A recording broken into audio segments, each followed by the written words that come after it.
Good evening. It's February 2nd. This is a regular city council meeting. I'll call this meeting to order. Please, if you're able, please stand for the Pledge of Allegiance. I pledge allegiance to the flag of the United States of America, to the republic for which it stands, one nation, under God, indivisible, with liberty and justice for all. Thank you. Ms. Larson, please call roll. Rameli. Here. Coakley. Here. Foster Bolton. Here. Wilburn. Here. Calvert. Here. Shack. Here. All right. Our first item of business is approval of the agenda, and we do have an addenda. Mr. Funk. Thank you, Mayor. Good evening, Council. Two items for your consideration this evening. First is related to item 6A, which is boards and commission reports. The recommendation in the staff report was motion to approve the report. And after you hear this evening's reports from our boards and commission members, what staff recommends is to modify that motion to accept the reports and approve the work plans. So we want to make sure we acknowledge the good work of our boards and commissions and to then acknowledge that through the approval of their work plans.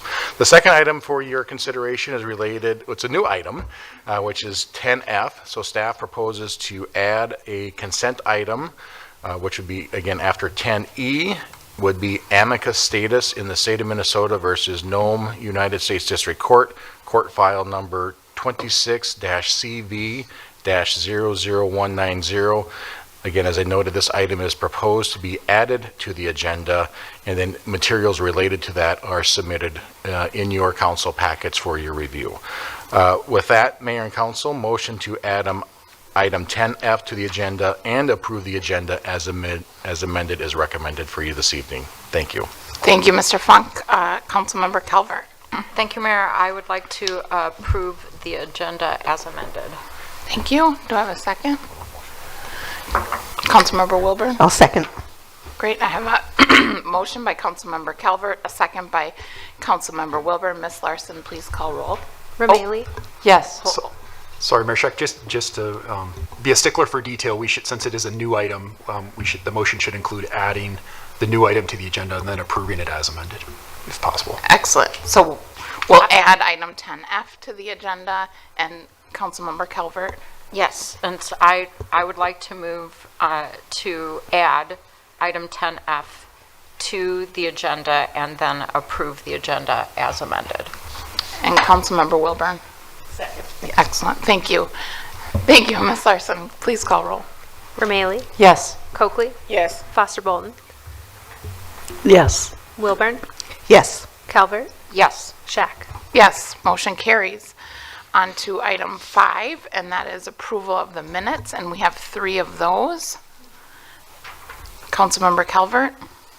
Thank you, Mayor. I did talk to Mr. Funk, and I gave him, I think, 4 changes to the minutes, which he later messaged me were made.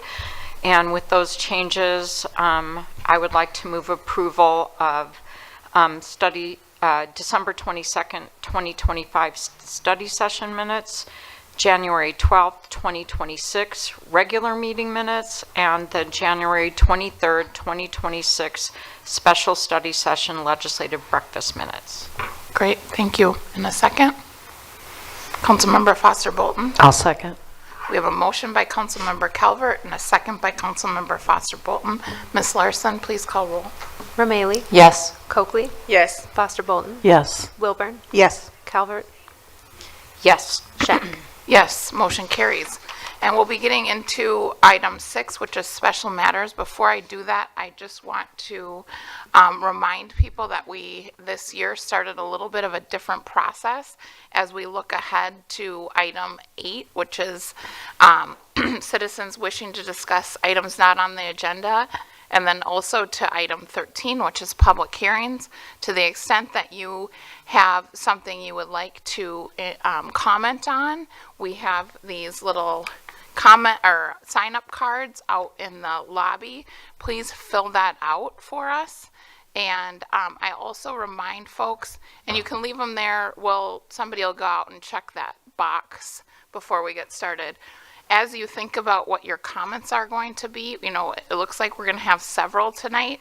So we're going to ask people to limit their comments to no longer than 3 minutes. I will be cutting you off at 3 minutes, not because we don't want to hear what you have to say, but because there's a lot of you, and you know, we have to just try to be as efficient as possible in allowing everybody to have an opportunity to provide their input. So again, please, and you can do that as we work up here. That's no bother. People can come in and out as they need to.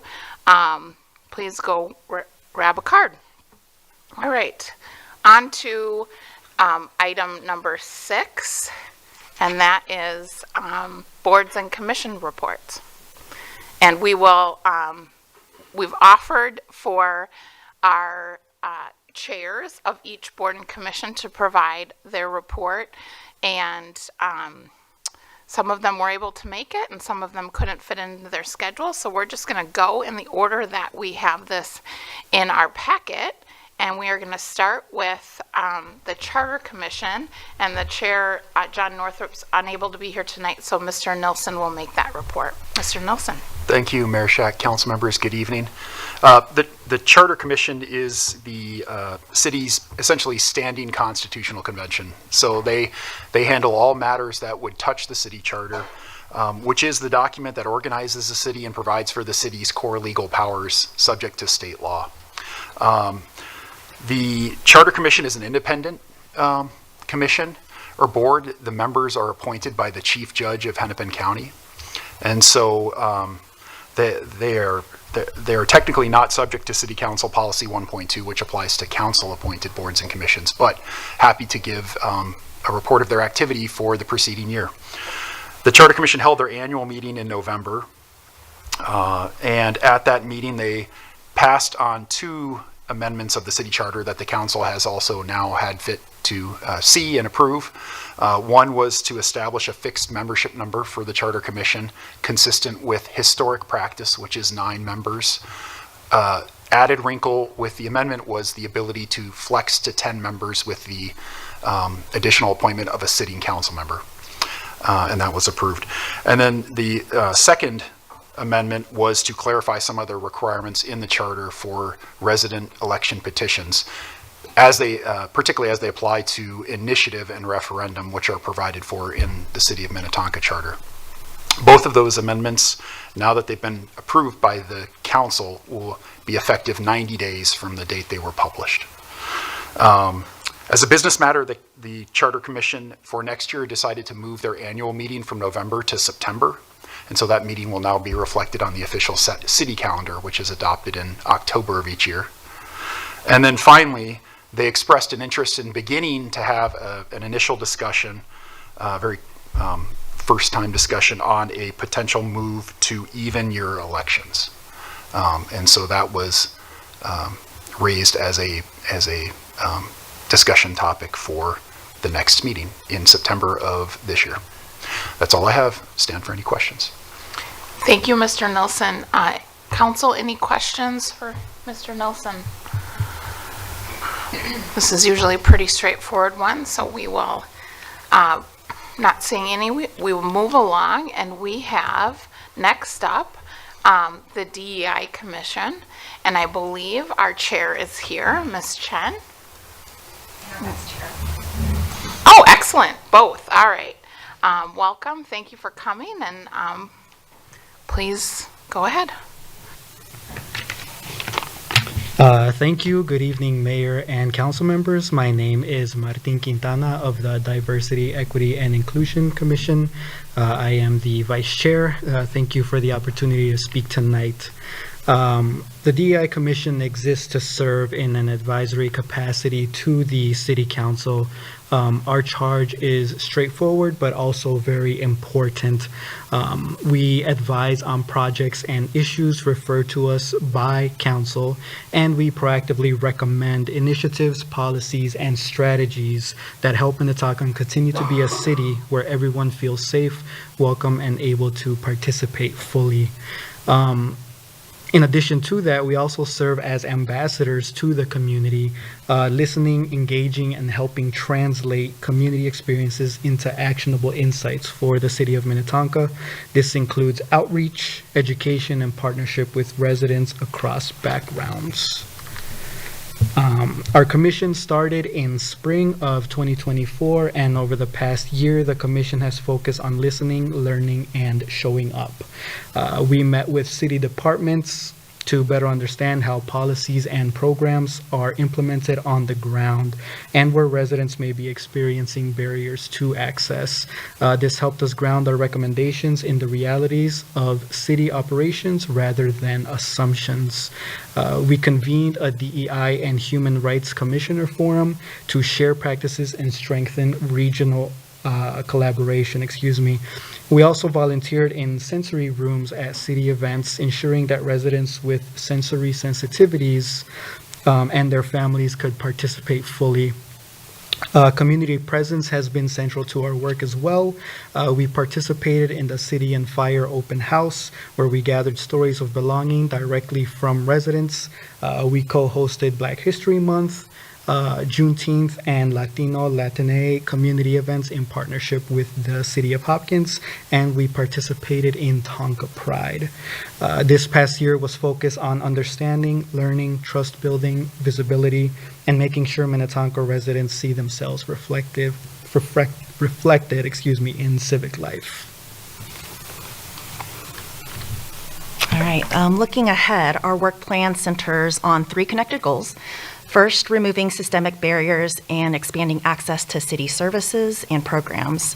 So this includes providing feedback on the DEI Commission webpage to improve clarity and accessibility, conducting a barriers to access assessment, and collaborating with at least one other board or commission to embed equity across city governance. Second, centering community voice and co-creation. We are working to improve opportunities for ongoing communities in key city decisions, assess meeting access and virtual participation, and establish new partnerships with community-based organizations that bring an equity lens. And then third, advancing community belonging and representation. This includes continued outreach events, an essay contest to elevate resident student voices, and a project focused on uncovering Minnetonka stories, past and present, so that our city's narrative reflects the full community.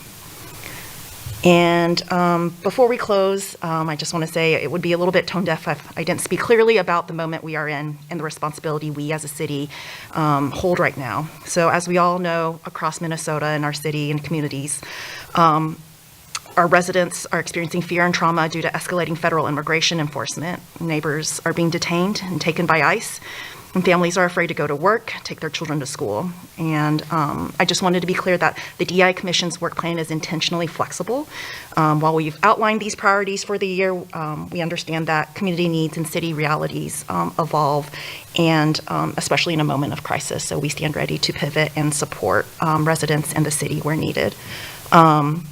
So at closing, I just wanted to say that, again, the commission is ready to stand with residents and city staff and to help lead with courage, compassion, and concrete actions to protect our community members. So thank you all.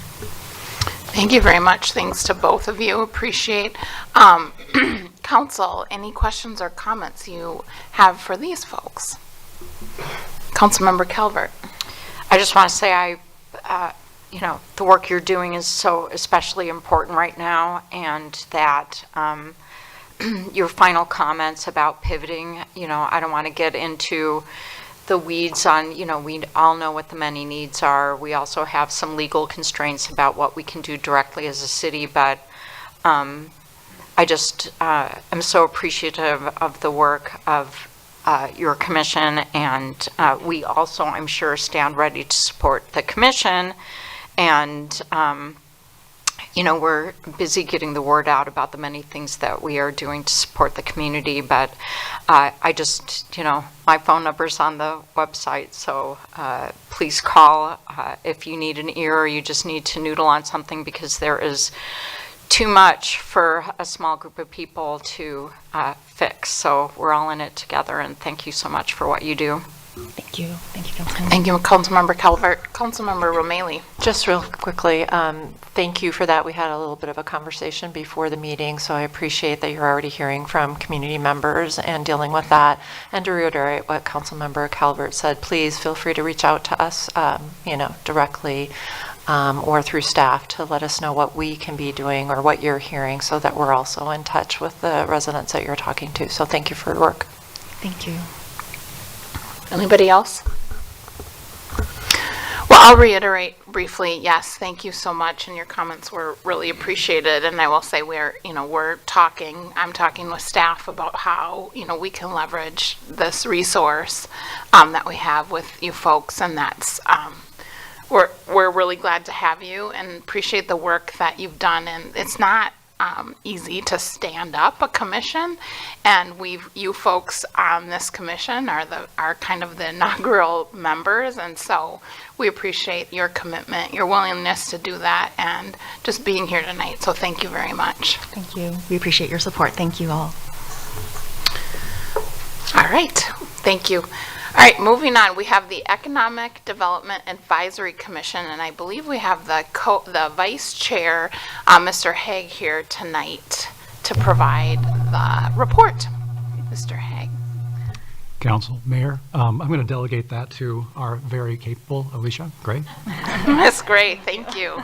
We agree, so we'll let you take it. Good evening, Mayor and council members. The Economic Development Advisory Commission provides expertise and advice on economic development related matters. This includes redevelopment through property acquisition, redevelopment projects, implementation of the comprehensive plan objectives and area housing goals, also development and finance through tax increment and tax abatement requests, and the various other funding sources that make our programs possible. Through housing by providing affordable and modest price housing programs, home buyer and home rehabilitation programs, and homelessness response. Through business by providing business engagement, outreach and programming, and lastly through transportation, which includes light rail and bus transit operations. In 2025, work highlights include supporting Minnetonka businesses in partnership with MCCD and Elevate Hennepin. 24 businesses received 327 hours of one-on-one technical assistance through over 30 different providers.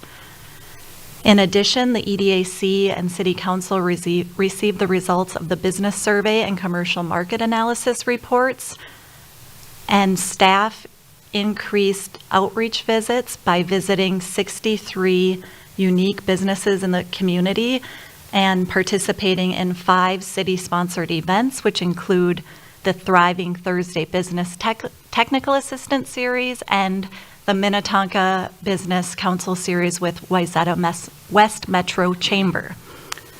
On the housing front, the EDAC recommended $850,000 in financial assistance for affordable units at Marsh 3 and recommended the establishment of a forgivable loan program for homes within reach. And lastly, recommended the approval of the Economic Improvement Program, the budget, and the HRA levy. Looking ahead to 2026, the business priorities will continue with implementation of those efforts from the business survey that include creating a story map of Minnetonka economic development data, building relationships with the business community, and celebrating existing businesses' success through storytelling. On the housing front, there will be discussions on short-term rentals, single-family home ownership projects, zoning rewrite updates, and the Economic Improvement Program, which are all set to be discussed at the July 20 City Council study session. The EDAC will provide feedback and a recommendation on the 2027 EIP, 2027 budget, and HRA levy, and continue to review requests for financial assistance for redevelopment projects. On the transit front, the group will work to enhance transit offerings through a new transit cooperation agreement with Metro Transit in preparation for the opening of Metro Green Line extension in 2027. Excellent. Council, any questions or comments? I do have just a few remarks I'd like to make. Please do. I joked earlier, but there's a lot of technical and financial complexity in the work that we do, and fortunately, we have really great staff to lean on. I just want to compliment them. One thing that was newish in the last 2 years is the kind of housing visual dashboard, which you haven't seen it. Definitely look at it. It does a really good job of helping contextualize all the data that helps us figure out where the needs are in our community for housing. Second, I just wanted to add that there's been a lot of work done in the last couple of years, again, increasing outreach to the community, the business community specifically, trying to understand how things can be improved. There's the site visits they spoke of. There's the annual survey that we're now doing. The one recommendation I was going to make, and I think this was made to Morris Leatherman when he was here, was to oversample the newer businesses to make sure that we're getting a lot of new businesses, not just the survivorship bias isn't coming through. We're not just resurveying the successful businesses, but encouraging the new ones. And the last bit is, of course, we're all very curious to see what happens with the housing zoning rewrite, because that'll have some hopefully good downstream effects in what we can do on the EDAC to spur more affordable housing. Thank you, Mr. Haig. I really appreciate that. Any comments from council? Councilmember Calvert. Thank you. I just think this is sort of an unsung commission, and it really is so highly technical that people, you know, I'm always looking for, having sat on it as liaison for 8 years, to have not just the staff but some of the members. It's very humbling. They have a lot of knowledge about various aspects of economic development. And so for people that are interested in it, that's really who we're looking for, because you do need a certain level of expertise to sort of jump in with both feet, although it's you can learn it, but it's helpful to know. And I just, if you think about all of the different aspects, the housing, the economics, the transit, the business, it's very diverse, and the kinds of topics that EDAC covers are so vast that I think one of the best things that we do are things like the dashboard and the economic improvement plan or program, where it lays out all the different programs and sort of where we are at in those. And so I just think the work that the EDAC does and the staff that supports it is really outstanding, and really does help support our community and our businesses. So thank you. Councilmember Romali. Thank you, Mayor. I just wanted to thank Congresswoman, I'm elevating you. Councilmember Calvert for her service over these past 8 years. I will be the new liaison, and looking forward to it as somebody who has owned 2 small businesses and also worked in the field of affordable housing. This is an area that's of a great interest to me, and so I look forward to serving and kind of being the in-between between council and the EDAC. So thanks for your work. Looking forward to it. Thank you. Thank you. Anybody else? I'll just make one quick comment, which is a lot of the really good work, the work we're most proud of in the city, couldn't happen without kind of the money part, right? I mean, the affordable housing, we need the money for that. And the EDAC, for all the reasons that were mentioned, is so valuable in propping that up. So it's not, you know, there are a few things we do that aren't super glamorous, and I'd say the EDAC is one of them, but they're so integral, and I'm appreciative of that work that you all do, and for volunteering your time in that way. So thank you so much. All right. We will move on to the park board. Sorry, Ms. Maxwell, you're ready to go too. We have Mr. Ingraham here with Ms. Yetka. All right. Hi. Go ahead. I guess you introduced us, so that's great. Just want to start with, you know, in challenging times, which we're in right now, as we learn with COVID, our parks are a real asset to our community, and we're fortunate in Minnetonka to have a great number of exceptional parks and natural spaces, and we have a terrific team of dedicated professionals that take care of that. And I wanted to thank especially the staff that does that work and the teams that they support. As you know, our primary role is to advise the council on matters pertaining to the parklands, park facilities, and programming within the parks. And we review natural resource initiatives and recreation programming there. We meet about 10 times a year. Highlights from last year. We spent a lot of time I'm supposed to push the button? Okay. Last 2 years really spent a lot of time relating to off-leash dogs and Purgatory Park. And the master plan that was completed in 2024 for Purgatory Park largely focused on that single issue. But that happened and was concluded last year, and the park regulations were updated. We participated in, as we do every year, in the capital improvement plan. We saw the draft of the Cullen Nature Preserve Master Plan. Kicked off the Big Willow Master Plan, which we'll talk more about on the next page, and then had reviewed habitat restoration and maintenance plans for 7 parks listed here. And every year we review the usage of our key areas like the marina, the Shady Oak Beach, the athletic fields. And every year we also update our strategic plan and work plan. Although this is, I guess, technically the first time we're laying out the work plan for you. Thank you. This year, a lot of our efforts really focused on the master planning.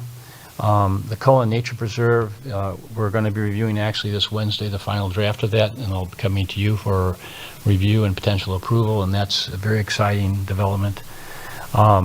We are also moving forward with our formal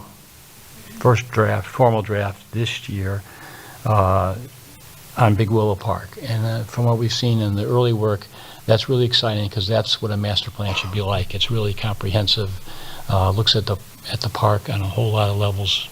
It's not a single issue park. It's got a lot going on there, and it's pretty exciting what staff has done.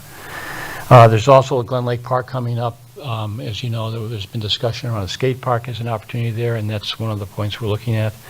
And then Lone Lake Park, it's not master plan this year, but we'll be talking issues and opportunities about the development of that as the next master plan. In Q3, we'll be going through the Red Barn feasibility study to see what we can use that space adjacent to Purgatory for. As we do, we'll have the community forest management plan, habitat restoration for 2 parks this year, Lone Lake and Tower Hill. And then, as we did, talked about last year, of course, we do the CIP and we do the annual review of the various programs.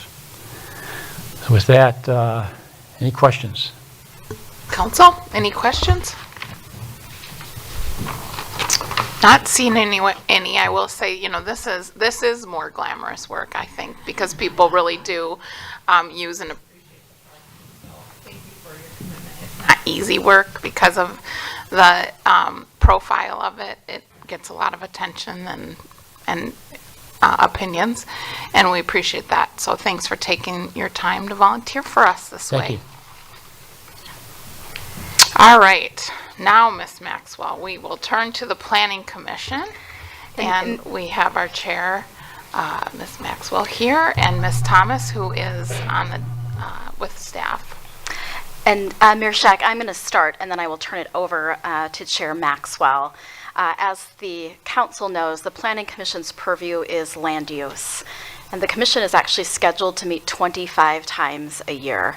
Unlike other bodies, they do not have a work plan. Those meetings are all focused on review of land use applications that are submitted to the city. The commission does serve as the primary forum for public input on all of those applications. It has the authority to make final decisions, subject to appeal, certainly to the council on certain applications. And then it always makes recommendations to the council on other larger land use items. Ultimately, as Chair Maxwell says at the beginning of every Planning Commission meeting, the commission is really charged with sometimes a very difficult balancing act, balancing individual rights and community responsibilities. And so with that, I will turn it over to Chair Maxwell. Thanks, Ms. Thomas. Thanks, Mayor and Council, for having me. We had a bit of a slow year in Planning Commission this year. We only reviewed 83 applications. And I asked staff to put together this map that outlines the location and the type of each one of those applications. What I was really looking for here is, are we seeing concentration of development in one area or concentration of a certain type of development in one area of the city? In here, yellow are conditional use permits or interim use permits. Green are variance or expansion permits. Blue are subdivision. And you can see those are distributed relatively equally among the 4 wards in the city. We're not seeing concentration anywhere there. And the work that we do does impact the entire city, as you can see here in that map. And I'd like to highlight just a couple of those. I'm not going to go through all 83 of those, but a couple of the more memorable applications that we had this year. The first one is Marsh Run 3, which is a multi-housing unit north of 394 near the Vale and the Burke up there. And the EDAC also highlighted this, that it got $850,000 of funding to have units at that 50% AMI level.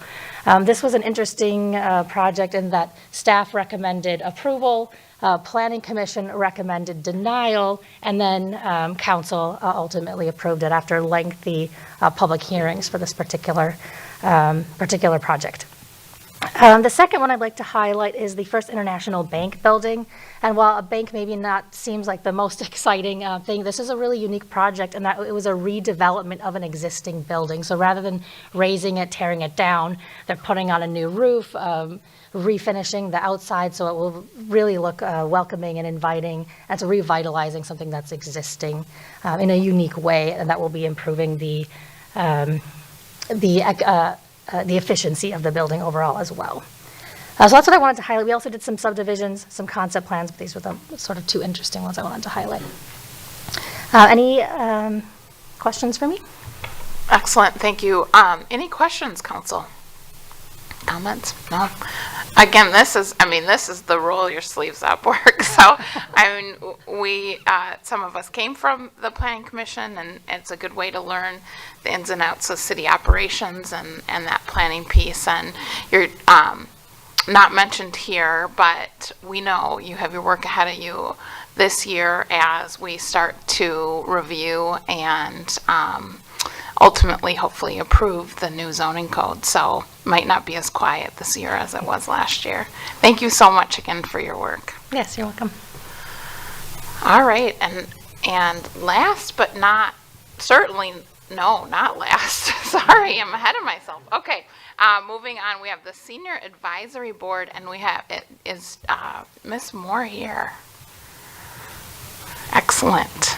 Come on up.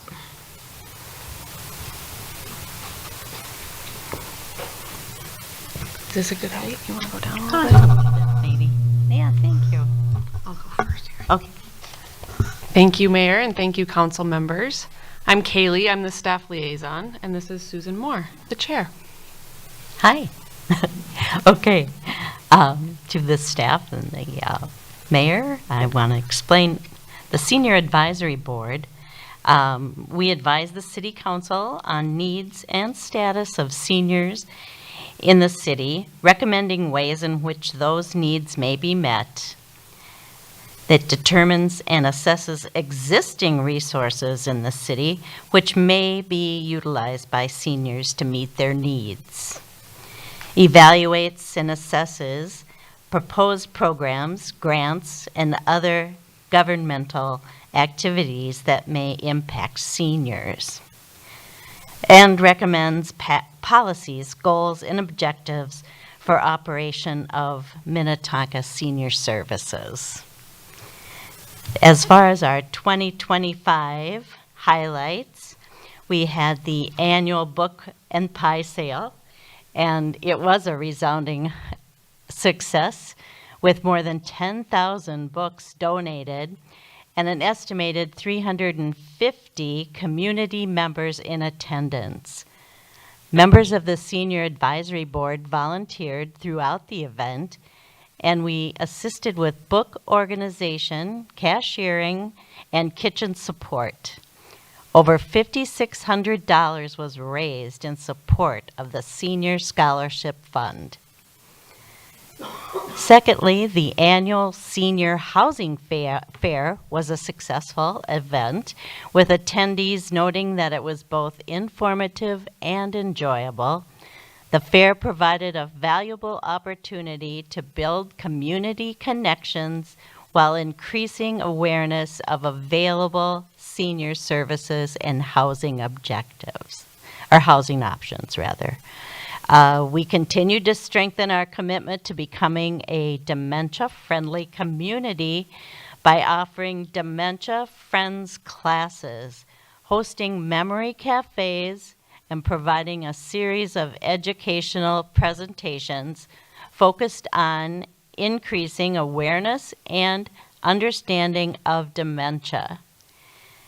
These efforts supported individuals living with dementia, their care partners, and community members by fostering inclusion, reducing stigma, and promoting compassionate, informed engagement. Yes. Okay, thank you. Any questions or comments? Excellent, thank Okay. you. Question, Councilmember Coakley. I just want to say, thank you for all the work that you all have done in the senior committee. That's amazing how many books was donated and how many books were sold and all the fundraising that you all did. I just want to say thank you for all the work and just wonderful group of folks just doing the work, so thank you. Thank you. Thank Yeah. you, Councilmember Coakley. Councilmember Romali. Yeah, again, thank you. I just had a quick question. The landing is still, you're still operating that as well? Yes. Okay, so give a quick plug for if you want to, for the community to go visit the landing, which is over by kind of Trader Joe's area. It's a wonderful little building. And, seniors who make creation, our senior artisans in the community, put their wares out for sale there. So highly encourage that as well. It's another way to support our seniors and our senior programming. So thank you Great. for that Yeah, as well. Thank you. Excellent. Anybody else? Well, Councilmember Coakley covered it for me, but great to see the seniors so engaged and active, and it's certainly something that folks in our community comment on, appreciating when we do our survey every year. So keep up the good work. Well, thank you. Thank you. All right, now we are on to the Sustainability Commission, and we have Mr. Golub here to share with us.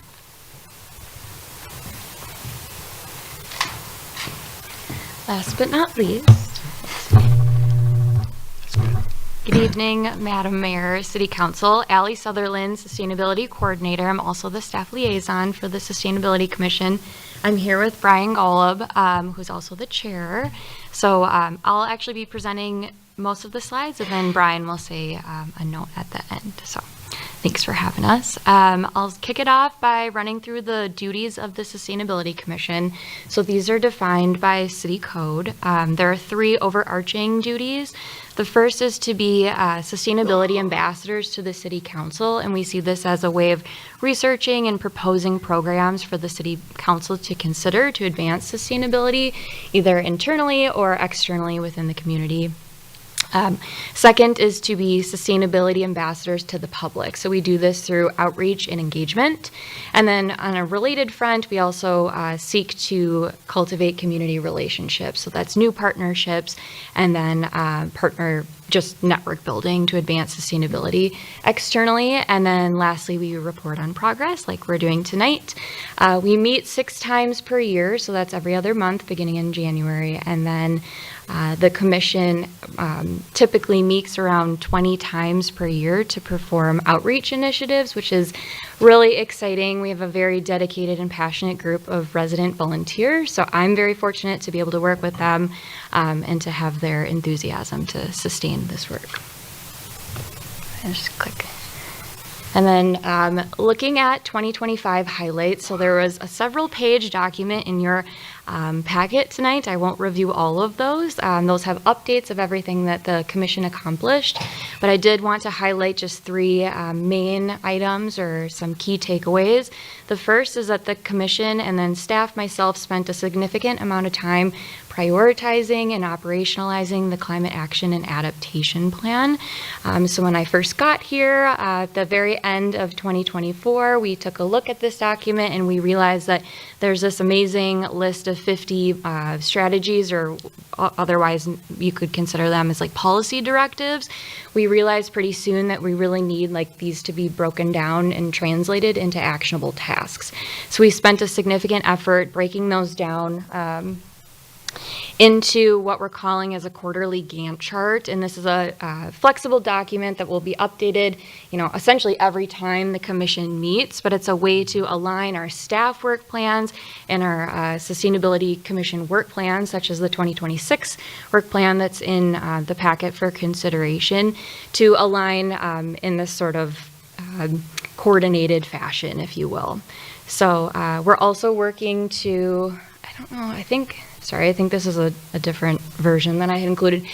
We have metrics in the packet as well that we're actively reporting on, and that's a process that's incorporated into this prioritized and operationalized version of the CAP.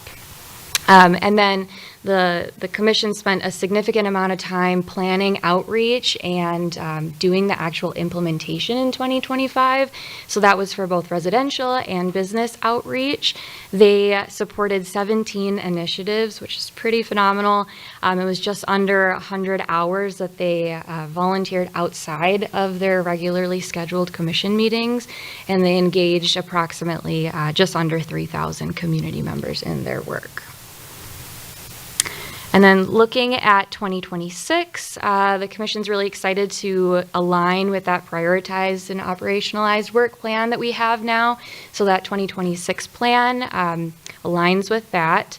We're also working to collect and expand upon the metrics that we're already reporting for the Green STEP Cities program. So you might recall that program. There's around 150 metrics that we're reporting through there.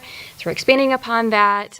We've just recently requested updated greenhouse gas emissions data through 2024 through regional indicators to be updated on that data dashboard that you see at the bottom right-hand side of this slide. So that will be available hopefully within about a month, actually. So you can expect to see that soon. 2025 will be available at the end of the year once the data sources are available.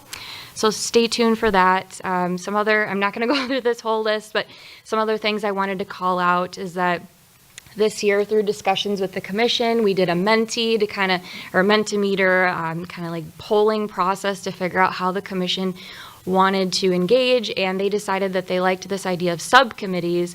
So they're actually meeting outside of their regularly scheduled meetings to help more with planning and organization of events so that we can have more capacity to host more engagement opportunities. So I'm very excited about that. This year we're going to expand to 2 reuse swaps and then 2 business blitzes where we go door to door to various businesses within the community with Center for Energy and Environment, offering energy resources for those usually small to medium-sized businesses that might not have it at their fingertips as much as the larger facilities would. And then just to end it on the piece that City Council requested to add. City Council asked the Commission to look into environmental and greenhouse gas impacts of drive-throughs.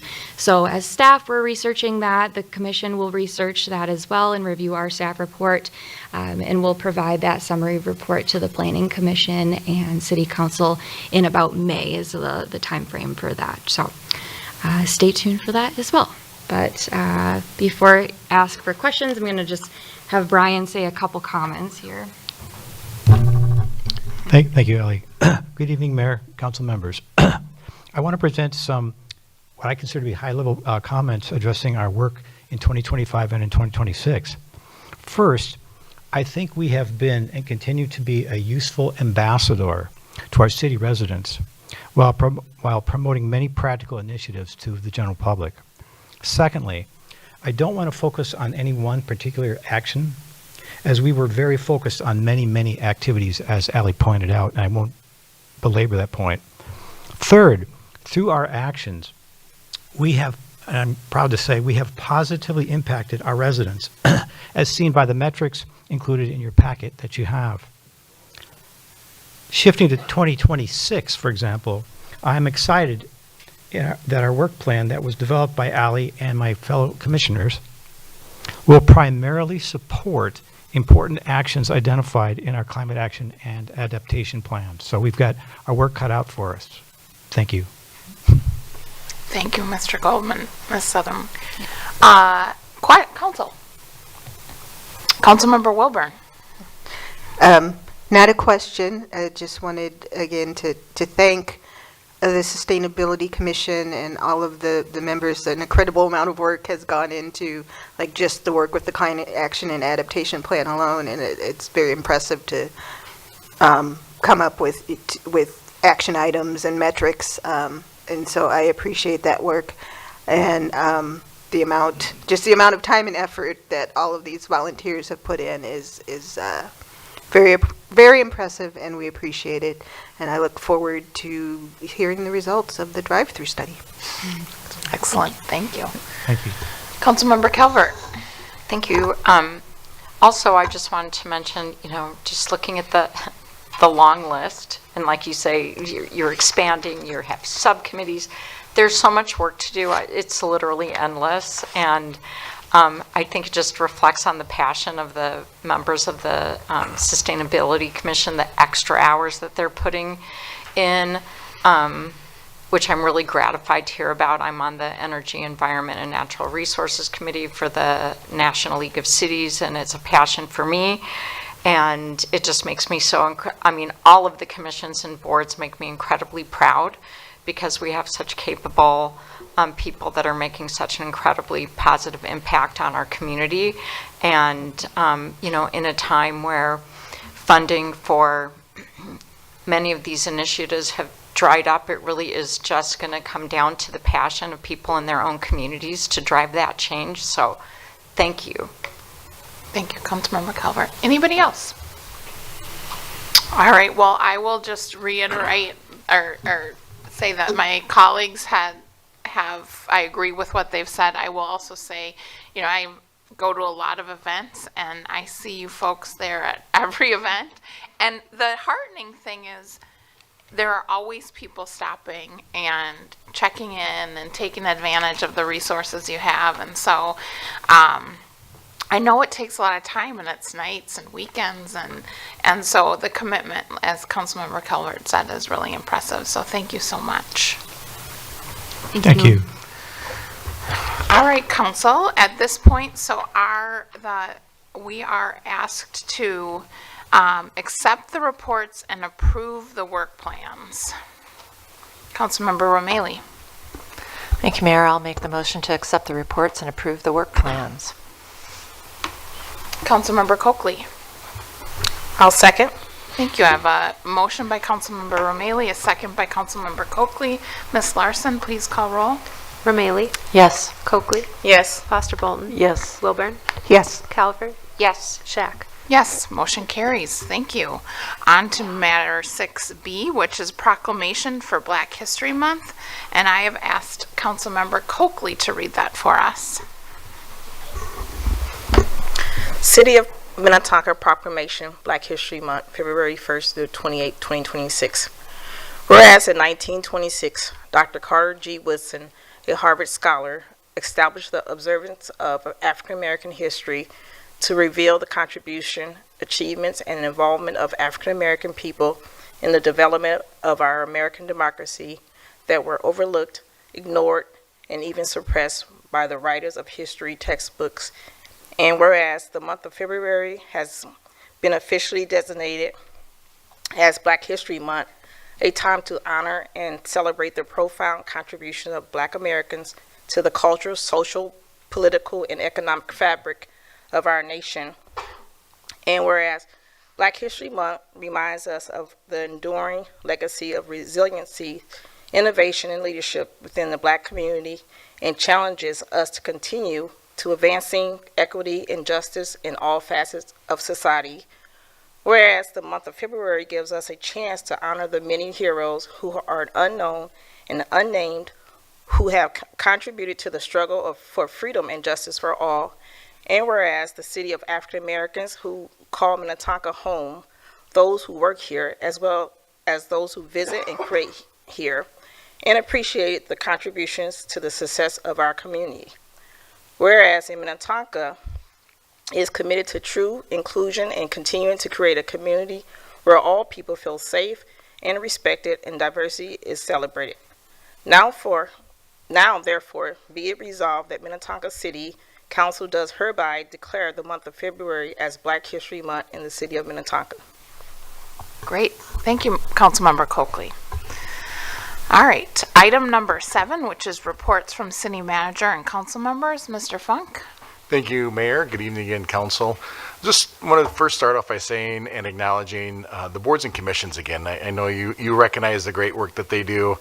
From my perspective as city manager, I also get to see that work also more behind the scenes and really get to really, as I communicate and hear from our staff liaisons that you saw this evening, just a real sense of collaboration. And we say that a lot here at the city, just teamwork and how we work together, and really just appreciate our board chairs and our boards and commission members and the collaborative work that they do with our staff liaisons. You can really see that synergy around the work they do, and so just want to acknowledge that there's a big body of work there and really doing a lot of great work on behalf of the city. So real good shout out and kudos to all those involved. Next, just want to mention a couple fun things that we had. I say fun things in the city here the last couple weekends. I had maybe mentioned this at our last meeting recently that we had the Minnetonka Fire Department had their Family Fun Day. That was on Saturday, January 24th. We had roughly 600 participants, down a little bit from previous years. I think a lot of it had to do with the weather at that time, rewinding the clock, a lot of negative temperatures. So I think it affected our event a little bit, but with great participation, a lot of folks were there. I think many of you were there as well, so you got to see and interact with some of our families. So really love to see that community event. And then this yesterday, Sunday, February 1st, was Kids Fun Day, and we had roughly 1,500 participants. Perfect weather for that event yesterday. Perfect in terms of this time of year. Very fun event and really fun to see the community coming together and engaging with our staff and all the great things that happen here in our community. And then last, we just want to touch on a little bit regarding ICE activities. I know that's been on our forefront. It's been on our a lot of our conversations, Council, here the last couple of weeks, and just thought I'd highlight for the community a little bit of the things that is happening here at the city. First is the coalition. Council, I know you're aware of this, and again, I'm kind of more speaking to those that might be in the audience and those that might be watching or listening live, that the city has been active the last couple of weeks, really working with 11 other communities on forming a coalition. This coalition has come together rather quickly, and I can't underscore kind of the big lift that has been the last couple of weeks as cities in this together. And I think what we've learned that collectively we can do a lot more as a collective voice versus each city trying to address the concerns with these operations. Council, again, as you know, that coalition has now formed. It's come up with a name, which is Cities for Safe and Stable Communities. We do have 12 cities that, again, have banded together. Perhaps Mayor Schack will speak on that as well, as she has been instrumental in conversations with the mayors of these 12 cities as I've been representing staff in these. The three key messages that have been developed out of this coalition have been, first, community safety over politics. And with the current activity that we're seeing, that certainly we're concerned about undermining public safety and creating risks that extend just beyond our city and any single city. Certainly de-escalation is needed, and that's part of this conversation. Second is economic destabilization. Operation Metro Surge is disrupting local economies well beyond city centers. From small business closures to workforce instability, the impacts we're seeing are rippling across our communities. And then last, local control and constitutional rights. This again is not a city-specific issue, it is a governance issue. And cities are responsible for the well-being of schools, our hospitals, our businesses, our neighborhoods, and we must be able to govern locally in coordination with our federal partners. Actions taken without local cooperation create risk for entire communities. So that's the basic message that I, again, want to share with you here this evening. Then some of the more specific action steps that we've been taking. One, we did have a press release go out today, so that is fresh as of this afternoon. So that has been posted on our city's website and across our social media channels. For anyone that hasn't seen that, I turn folks' attention to that. Also then, last week, there was a amicus brief brief that was submitted. So the city of Minnetonka participated with a number of other cities with regards to the lawsuit, and that again is part of agenda item 10F that was introduced earlier. Also then last week, the Minnesota Police Chiefs Association presented some information to a number of city managers and these 12 coalition cities. And so we've been able to understand the work of the Minnesota Chief Police Association. They've been instrumental in these conversations, and so can't underscore their participation in this. Also, there's been other press releases aside from today. Again, I'm looking back at last week. There's been a press release that was to the Star Tribune. Mayor Schack and other mayors participated in that press release. That another press release was also provided to the New York Times. I don't know that that one has been printed yet. Hopefully that will occur as well. Also then last week, here in the state of Minnesota, there was a special Senate committee meeting, and we had 2 mayors participate and provide testimony to the Senate just regarding a lot of the concerns that have been raised by cities, really regarding the 3 key takeaways or 3 key messages that I briefly mentioned. So that occurred also last week. Another activity last week was the U.S. Conference of Mayors. And so this is an annual conference where mayors across the country go to Washington, D.C. This happened to coincide with, that conference coincided with what's happening here in Minnesota. So there were a number of mayors that represent our coalition that I just spoke of that were able to meet with Minnesota's legislative or Congress folks delegation. So there were meetings that took place between mayors and Minnesota's congressional delegation last week. We'll have more of an update for the council on that. And then lastly, I would just mention just the work of staff that we're doing behind the scenes. So we do have a team that meets weekly. Part of those meetings are we're receiving updates. We're discussing any observed or anticipated impacts of ICE activity within our city. And this weekly coordination is to ensure that we are proactively supporting community safety, maintaining continuity of our operations, and making sure we're aligned in our response. Our focus continues to be ensuring that our actions are thoughtful, consistent, and positively impactful for the community that we are serving. And then lastly, I just want to mention part of that is with the work of community development. So with Ms. Wishnak and her team as well, just a lot of community outreach in terms of reaching out to businesses, apartment complexes and housing units, as well as nonprofits, to really kind of understand what they're experiencing, and so that way we can have a cohesive response to that. So we're going to continue those weekly meetings at a staff level. Council, as you know, we're updating you on that. And then I think that's what I want to say at this point, and turn over to, again, Mayor Schack to also supplement anything that I might have missed. So with that, Mayor and Council, turn it back to you. Thank you. Thank you, Mr. Funk, and thank you for that comprehensive report. I think it's really helpful. It wouldn't ordinarily remind the audience of this, but tonight, I think I anticipate council will make some comments that are passionate or emotional. We're really going to work hard tonight at we got to stay neutral. It's important for how we run our meetings. No clapping, cheering, booing, whatever.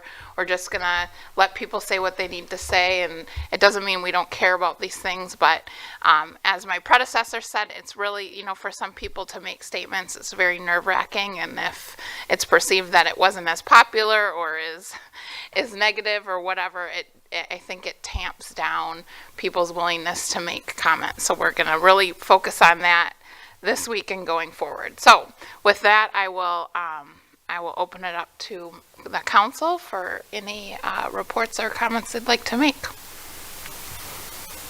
Councilmember Calvert.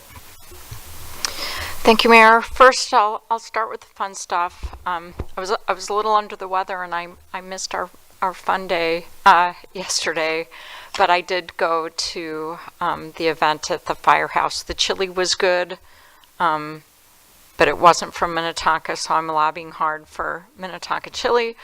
And, it was a nice crowd, and I'm sorry. I think there were a variety of reasons that it was depressed, including the weather. And I will just say, I have a fair idea of why our audience members are here today, and that is because we love our neighbors and we love our community.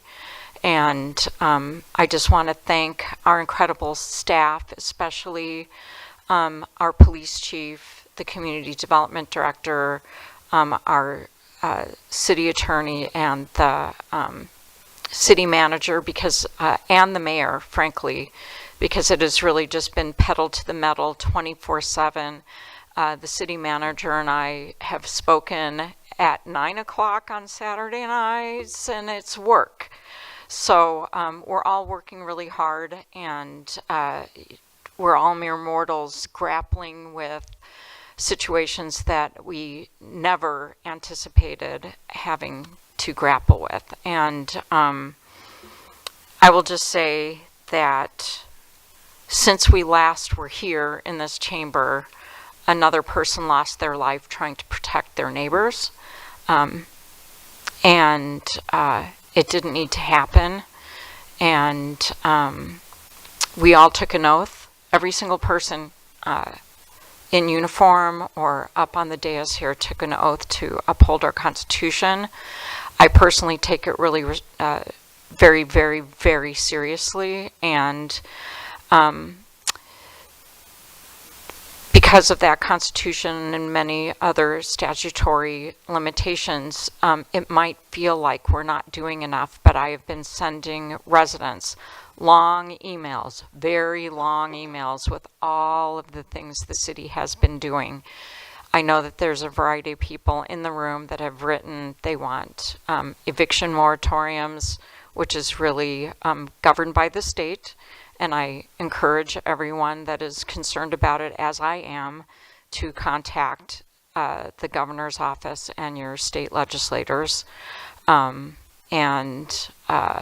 You know, we're very concerned about the violence and the violation of people's constitutional rights. And I think if you start seeing what we put out in the press releases and the incredible work that all of the staff that I mentioned are doing, the lawsuit, the press releases, and the actual work in the community, we are doing all of the things that we can do. And I also just want to remind people that the policies that our police department follow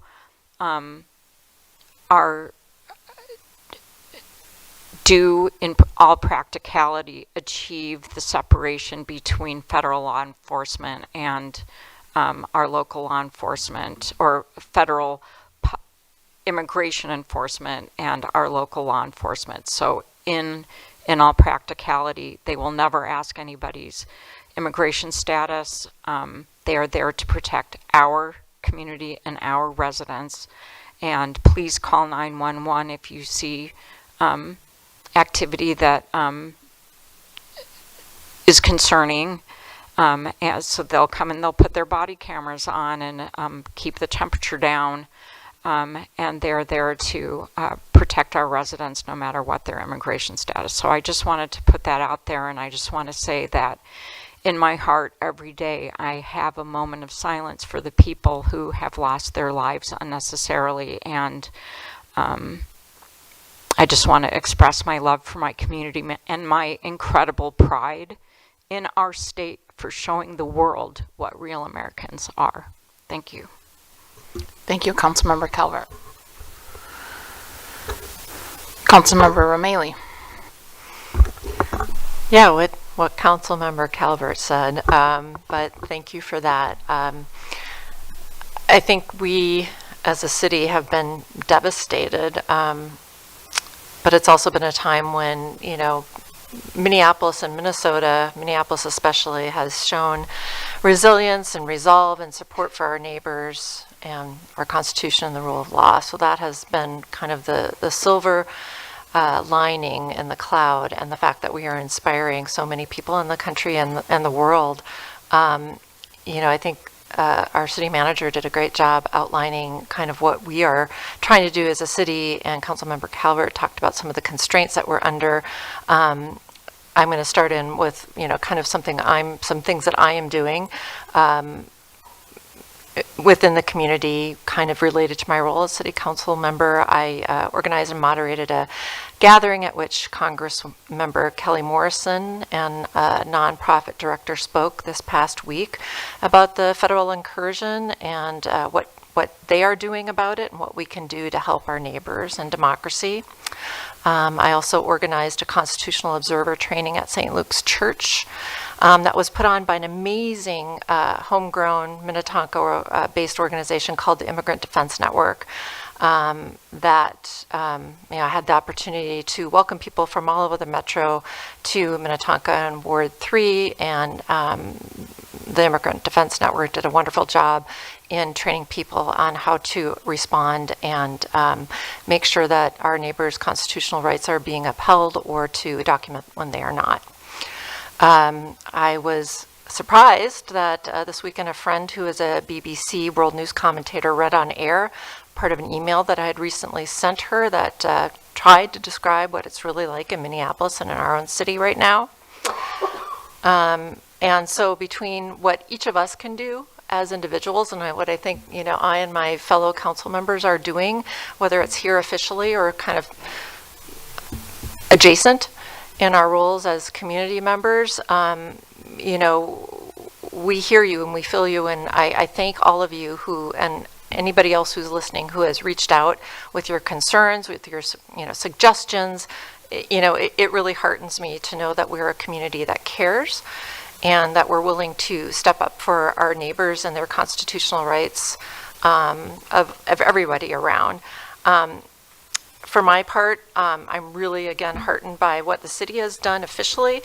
I also look forward to some additional conversations that I hope are going to be coming soon, and some actions. Personally, I believe it's time for us to translate our words into one or more resolutions and ordinances, or ordinances that kind of demonstrates our own values and our commitment as a city and a community to standing up for the Constitution, the rule of law, democracy, and our neighbors. I think they, publicly commit our community to those values and expectations as an entire council and community, and they also set a marker by which to set expectations and accountability in the future. So while some may say that may not be enforceable, again, I think that puts down a marker that we will set ourselves as a community up to upholding and expecting others to uphold while in their community, and looking forward to look back in the future to see, was that done, or does there need to be accountability, or do we need to improve going forward? So again, thank you for reaching out. Thanks to those of you who are here and are about to speak, or are just here in support of your community and your neighbors. Thank you. Thank you, Councilmember Romali. Anybody else? Councilmember Wilburn.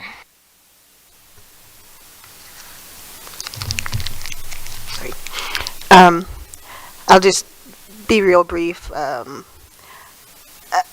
just wanted to echo that it's not often that I am presumptuous enough to speak for my fellow council members, but I know that everyone up here is horrified and heartbroken and outraged, and all of the things that we're all feeling about what is going on in our state. And everyone up here is doing something, and not everything that is being done is going to be publicly visible. So again, I know it seems like maybe we're not doing anything and maybe we don't care, and that couldn't be further from the truth. We're having conversations as a city about what we can do, what legally we can do, what's the best way to act, and then all of us individually are doing what we can. So that's it. Yeah. Thank you, Councilmember Wilburn. Councilmember Coakley. Thank you, Mayor. I just want to say, I know that we've been talking a lot about what we're doing, and we've been talking about a lot about what our staff has done, and I just want to thank everybody for all the work that they have done for the city, but also the time that people are out there just really, being involved and caring about the neighbors and caring about your neighbors and caring about community, and all the work that the staff and Mike just gave a really good update on what our cities have been doing and what the mayor has been doing. But one thing I do want people to think about, me coming out of the domestic violence world, and one thing that when I worked at Cornerstone, one of the things that we were reminded of is self-care. I truly believe in self-care, and I know that everyone here probably has been doing a lot, taking care of their neighbors, taking care, being involved in the community, sending the emails, all of the things. But I just want to remind people to make sure that they're taking care of themselves, especially people who are our first responders and, you know, just on the front line. Like, we really got to take care of ourselves, because if you cannot take care of yourself, you can't be good for anyone. And I truly believe in taking care of self.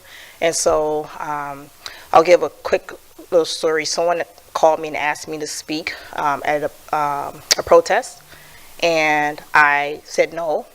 And I said no because, for me, I don't feel safe speaking in public when I don't know who's coming at me, who's not coming at me. And so I said no. And it really made me feel bad, because most of folks know me as a person who's willing to take on anything. But I had to remind myself, I had to tell myself 3 times, and I learned this in therapy, that it's okay to be safe, to want to be safe. It's okay to say no, and it's okay to do what you can.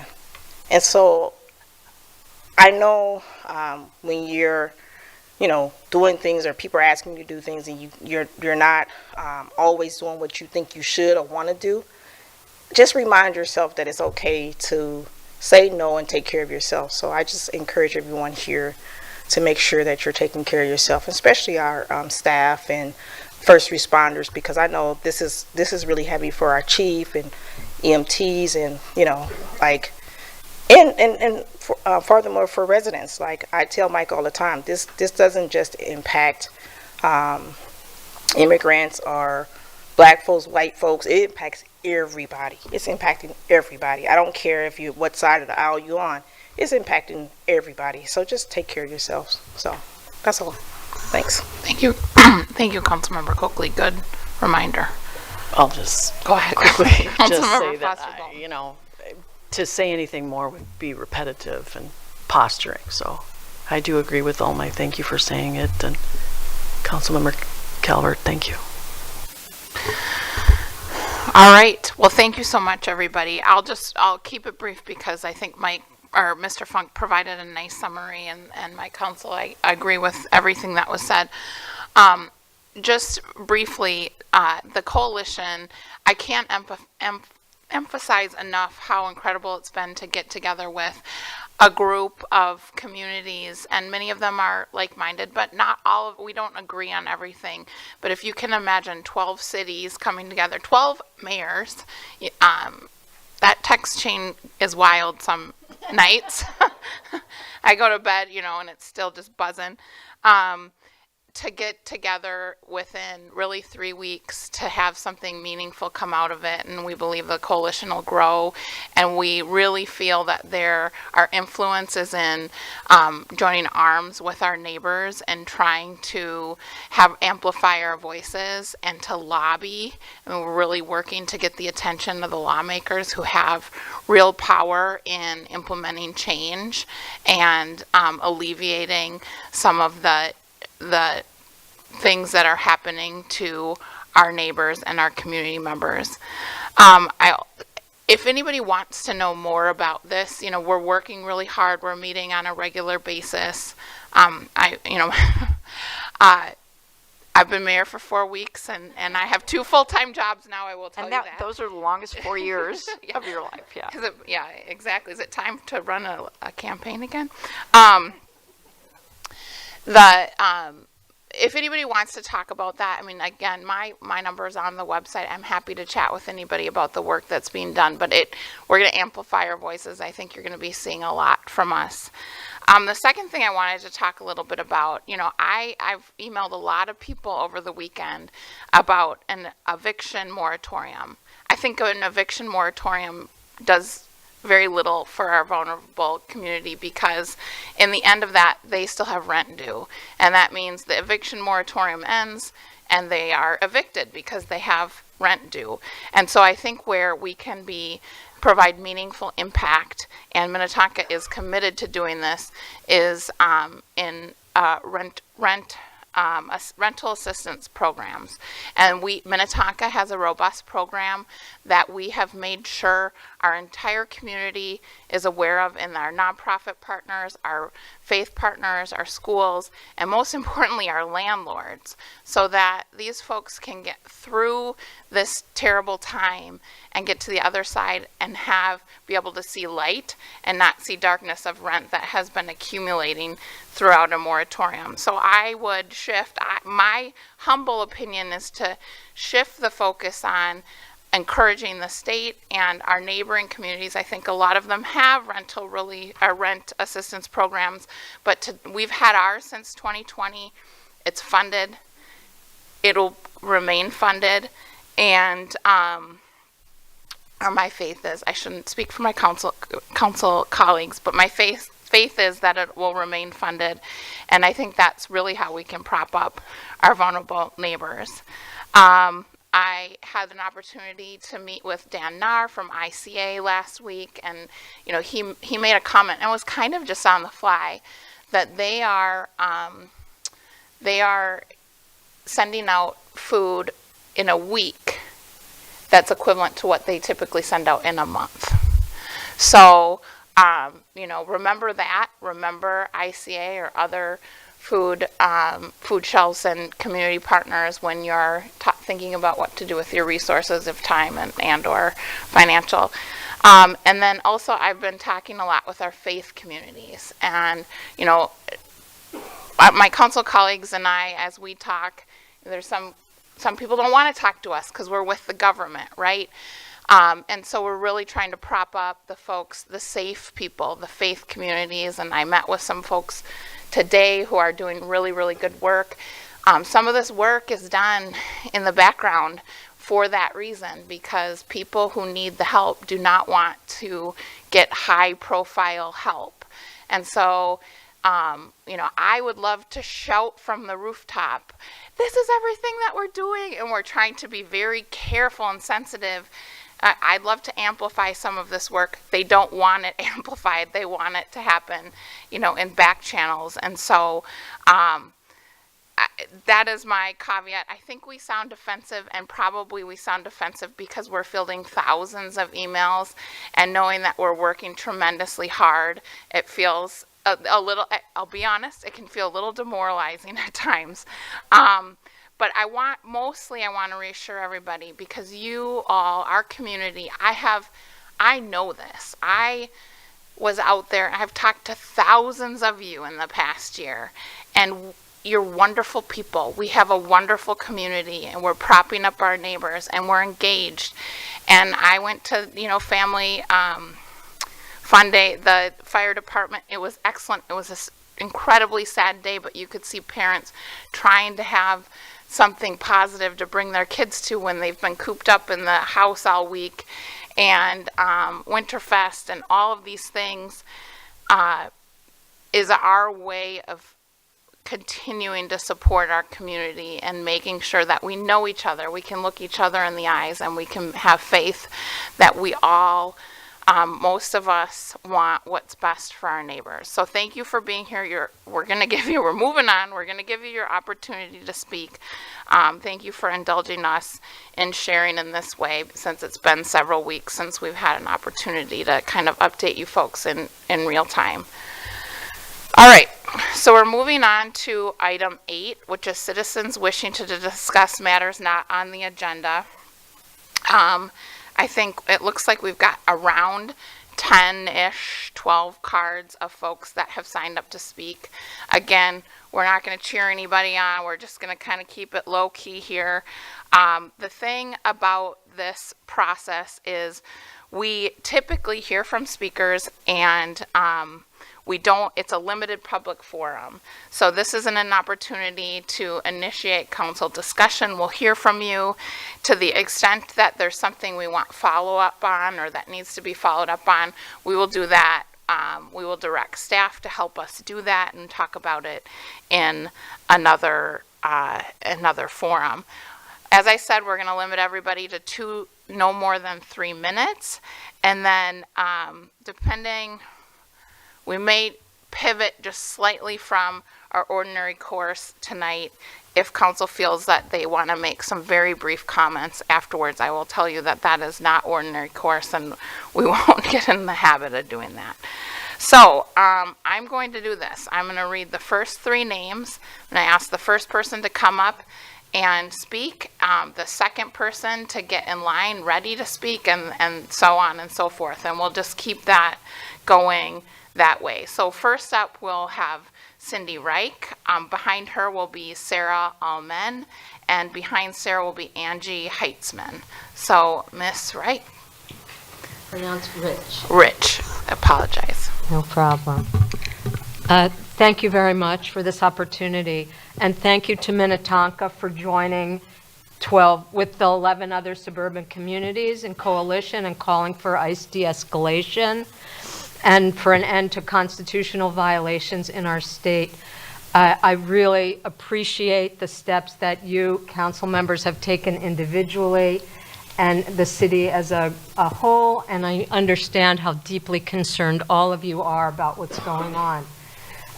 In these days of the siege, though, I'm very concerned and about the possible loss of people's one safe refuge, which is their homes. And I'm here tonight to ask you, in spite of what the mayor said a moment ago, for the Minnetonka City Council to pass a resolution requesting the governor to declare a state of emergency, enact a statewide eviction moratorium, and provide rental assistance to ensure long-term stability of those sheltering in place. I understand the issues of a moratorium. We have experience from COVID. We know that landlords need to be paid to be made whole. I agree that we need to ask the legislature to do something, but I am afraid that by the time the legislature has an opportunity to act, it will be May. People will have been evicted. They will have been kidnapped and deported. And I think we need to act more quickly. While we should still encourage the legislature to do something. I appreciate very much this city's rental assistance program. I'm concerned based on what we heard about what's going on at ICA, the pace and the size of the demands that our community is expressing, that we are unlikely to be able to keep pace with the needs just through our local assistance programs. That's why we need something at a state level. The governor has the power to enact a state of emergency and an eviction moratorium. We need bold local leadership. You could join the cities of Minneapolis, St. Paul, and Roseville in asking the governor to take this action. As cities, as part of this coalition, and as leaders, your voice with the governor carry great weight. Thank you very much. Thank you. We have Sarah Almin, and then Angie Heitzman and Aisha Reba. Ms. Almin. Good evening, all. My name is Sarah Almain, and I am a Minnetonka resident in Ward 4 since 2018. Although I'm relatively new here, my spouse and his family have lived and worked here since the 1960s. We go back a long way.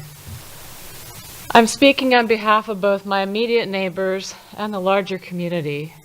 First, thank you for the support that you have shown our neighbors who have been negatively affected by ICE, both directly, those who are experiencing or have experienced real and immediate risk of abduction, and indirectly to those of us who are helping and supporting that first group in so many, many ways.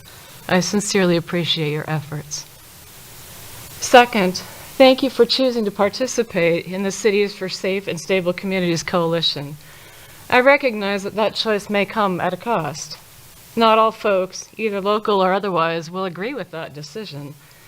And I applaud your willingness both to choose to engage and also to embrace the discomfort that inevitably comes when taking a position in a situation that is not without controversy.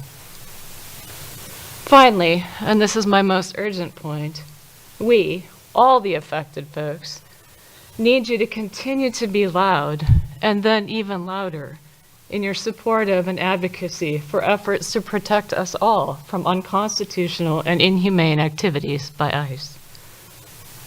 Be persistent about the city's position. Please do not settle for a statement on the city's website.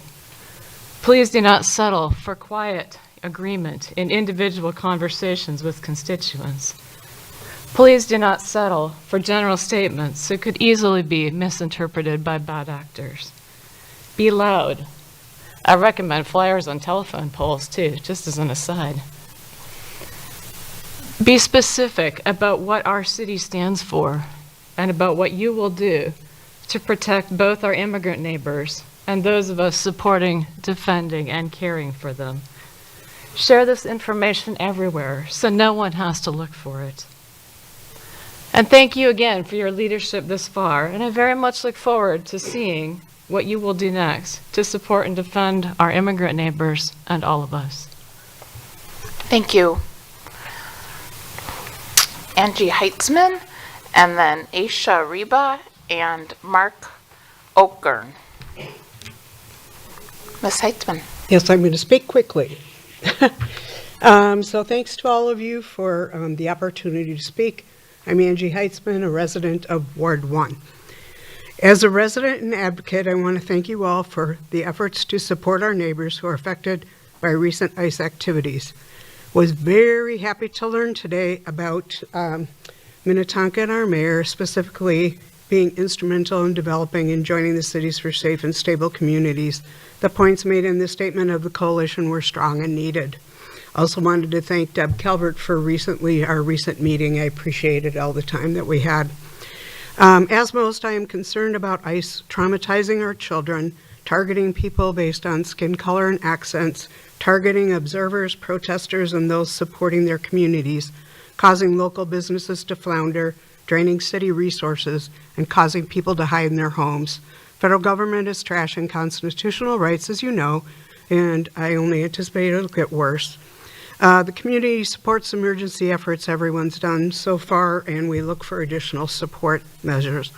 I would like to specifically address city support for our vulnerable populations during this time. One aspect is related to disability.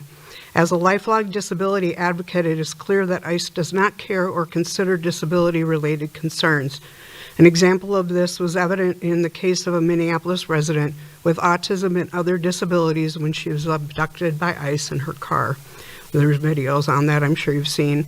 An organization called Minnesota NEAT, which is Minnesota Networking and Education and Assistive Technology, provides forms anyone can copy, complete, and carry on their person for encounters with ICE, and also encounters with helpers, including law enforcement. One example is a form on which each person can write down their disabilities, diagnoses, medications, names and contacts of providers, and any accommodations they might need, wheelchair, sign interpreter, whatever. I will provide you all with a link to the website and to the forms, and I would ask that you consider having these available at City Hall, online, and in any other manner available. They're in various languages as well, but it would offer tremendous support to our most vulnerable residents. Also, ability to pay rent is something of concern, major concern for residents of color, including citizens, those that are in process of citizenship, those with legal rights to be here, those who are undocumented, and inability to cover rent. Some people are so afraid to leave home, as you know. I have friends that are stuck in their houses because they're afraid of driving while brown or black. And please consider assistance for rental stuff. And I'm done. Thank you. And you can leave your notes with Ms. Wishnak there. She'll make sure we get that. Thanks. I have Aisha Reba, and behind her, Mark Okern, and Linda Ruhl. Okay, go ahead. Good evening. My name is Asia Reba. I've been a resident of Ward 1 in Minnetonka for over 10 years, and I'm a naturalized citizen. I remember going through my naturalization ceremony very well as a child. I was about 10 years old. My son now attends Groveland Elementary, and I'm so grateful, really grateful to every one of you up here and to my entire community for coming together in this time and for, up until this time, the privilege to live in this safe, diverse, and welcoming community with the infrastructure for families. It's unparalleled. So thank you for everything you do. Thank you to our elected officials. Thank you to our city staff and police.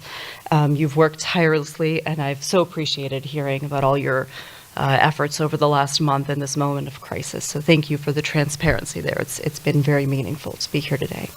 Unfortunately, I am here today for the first time in front of City Council because we are in this moment of crisis and people are suffering in immeasurable ways that have been mentioned. Lives have been lost, families have been torn asunder, and I also don't want to pretend that that's only starting now. It's just becoming more visible now.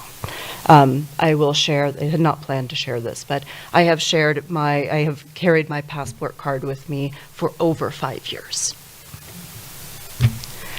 So, I would like to share just a few comments as a parent, very specifically.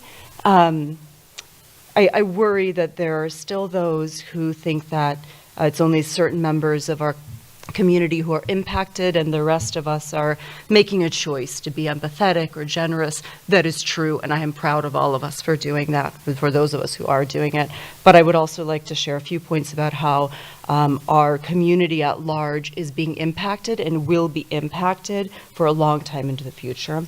The first point I'd like to make is that the Minnetonka School District is, I think no one would argue, one of the main reasons that people come to Minnetonka, that families choose to live here. We have a huge open enrolled population, and the immersion program is one of the school's crown jewels. That program cannot exist without our incredible diverse staff, and it will not continue to unless we show them our unwavering support. I think we've discussed how we can do that here. Again, our staff and many families are terrified to come to work and to school. Lives have been disrupted, and a trust will need to be rebuilt, and that will not happen overnight. So thank you for everything you're doing. Please continue to be transparent and loud, as others have said before you, and please continue to reiterate where we stand as a community. It's very important, and it's difficult to feel safe if it's not said out loud. So thank you. Thank you very much. All right, we have Linda Ruel, or excuse me, Mark. I apologize, I got ahead of myself. Behind you is Linda, and then we have Alisa, no last name on the card. So Mark, go. Thank you. Good evening, Madam Mayor, members of the council. I'm here tonight as a resident of Ward 2, speaking on behalf of myself and in support of any Minnetonka resident who chooses to stand with those who cannot safely be here with us tonight. In a time of significant tension, your efforts to support our vulnerable neighbors and those peacefully standing for justice are not going unnoticed. I want to thank you for the statement that the city put out today, announcing Minnetonka's participation in the Cities for Safe and Stable Communities Coalition. I recognize that as local officials, you're placed in an incredibly difficult position that none of us asked for. You're navigating a complex landscape right now where federal actions and local responsibilities directly collide. You face the challenge of balancing jurisdictional boundaries with the moral imperative to protect the people who call Minnetonka our home. The statement that you released matters. It acknowledges what residents are experiencing, that Operation Metro Surge and federal overreach is not contained in Minneapolis.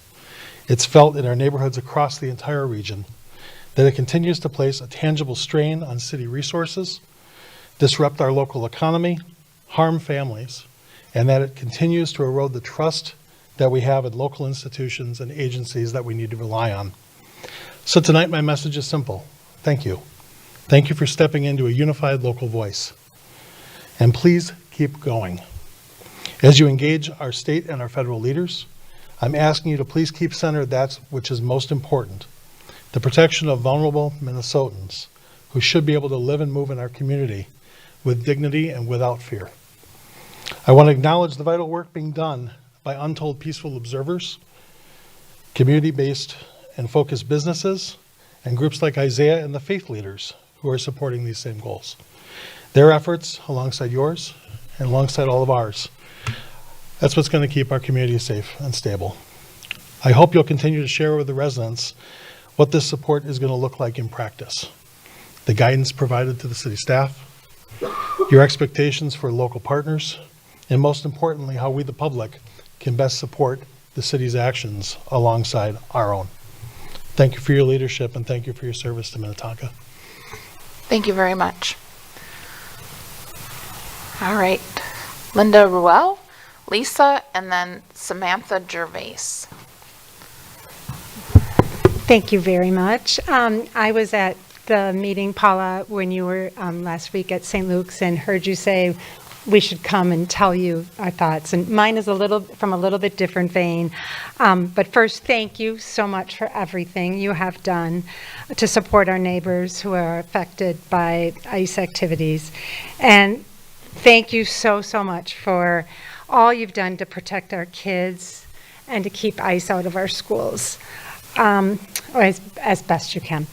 I'm an elementary teacher in the Minnetonka schools, and I just want to say that we as teachers, we talk so much with our students about what it means to be a great classmate.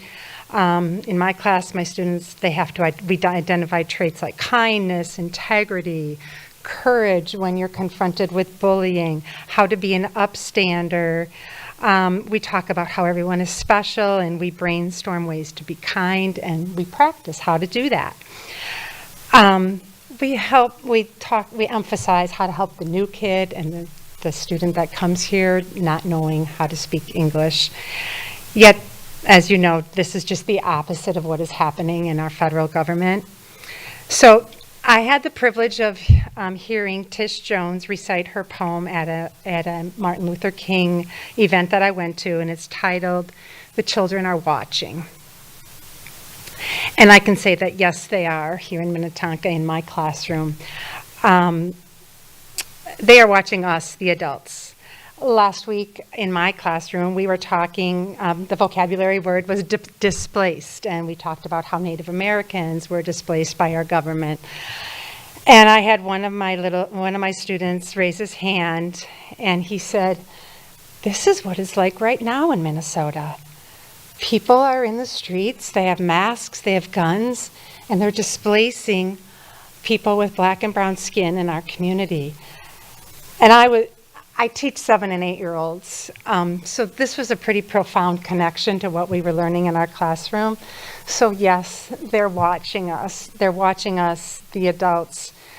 We are teaching them what adults do when they're confronted with bullies. And we have to be the upstanders, and you have been, but I just want to applaud you and ask you to continue with what you're doing. I implore you to continue doing everything in your power to assist those in need and to get rid of ICE in Minnetonka, in Minnesota, and more broadly everywhere in our country. And so, but mostly just thank you for what you're doing, and just wanted to give you a little different perspective from the classrooms. Thank you very much, and thank you for what you're doing. I know that's hard work right now. We have Lisa, Samantha Gervais, and then John Mavison. Thank you, Mayor and council members. I'm Lisa Bender, and I live in Ward 3. I want to say thank you for all you're doing to protect our community and to take a stand against the disruptions and violence caused by ICE. We've had ICE activity along a local school bus route while kids were going to school. We've had ICE stationed at local businesses, including those who serve and cater to families and children. And we have too many neighbors who are afraid to leave their homes. The other parents I talk with are horrified by what is happening. When we see images of kids being taken to the Whipple building and sent to detention, it's easy to feel helpless. But across our community, people are taking whatever action they can. Right now, our community is coming together to support families in need with rent money, food, warm clothing, and supplies for kids who are afraid to go to school, which is hard to even say that that's the reality for our kids. I want to express my support for both immediate and long-term actions to make sure that our community is a safe and welcoming place for all. The public statements that you have made, like the mayor's letter that you signed along with your colleagues, and your leadership informing the city's for Safe and Stable Communities Coalition are really meaningful, and they help show that our community supports our immigrant neighbors. I support the city taking whatever legal action is available, including exploring ways to bar ICE from working out of publicly owned buildings, parks, and schools, or filing amicus briefs in coordination with other units of government to stop ICE violence and to create accountability. And it was great to hear that that has already happened.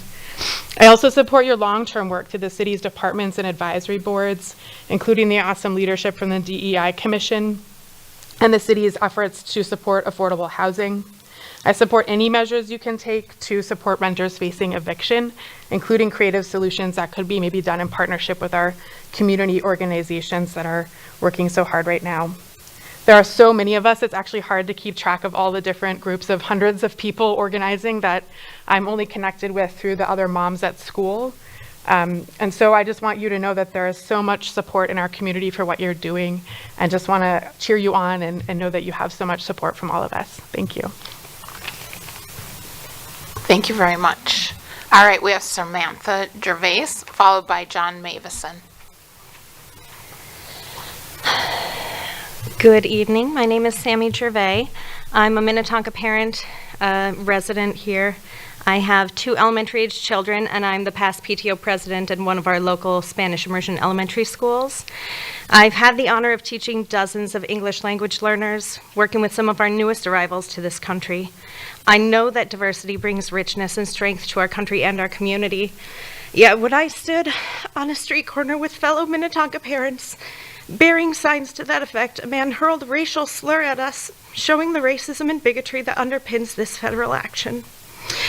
We've seen the repeated presence of armed federal agents within blocks of my children's school.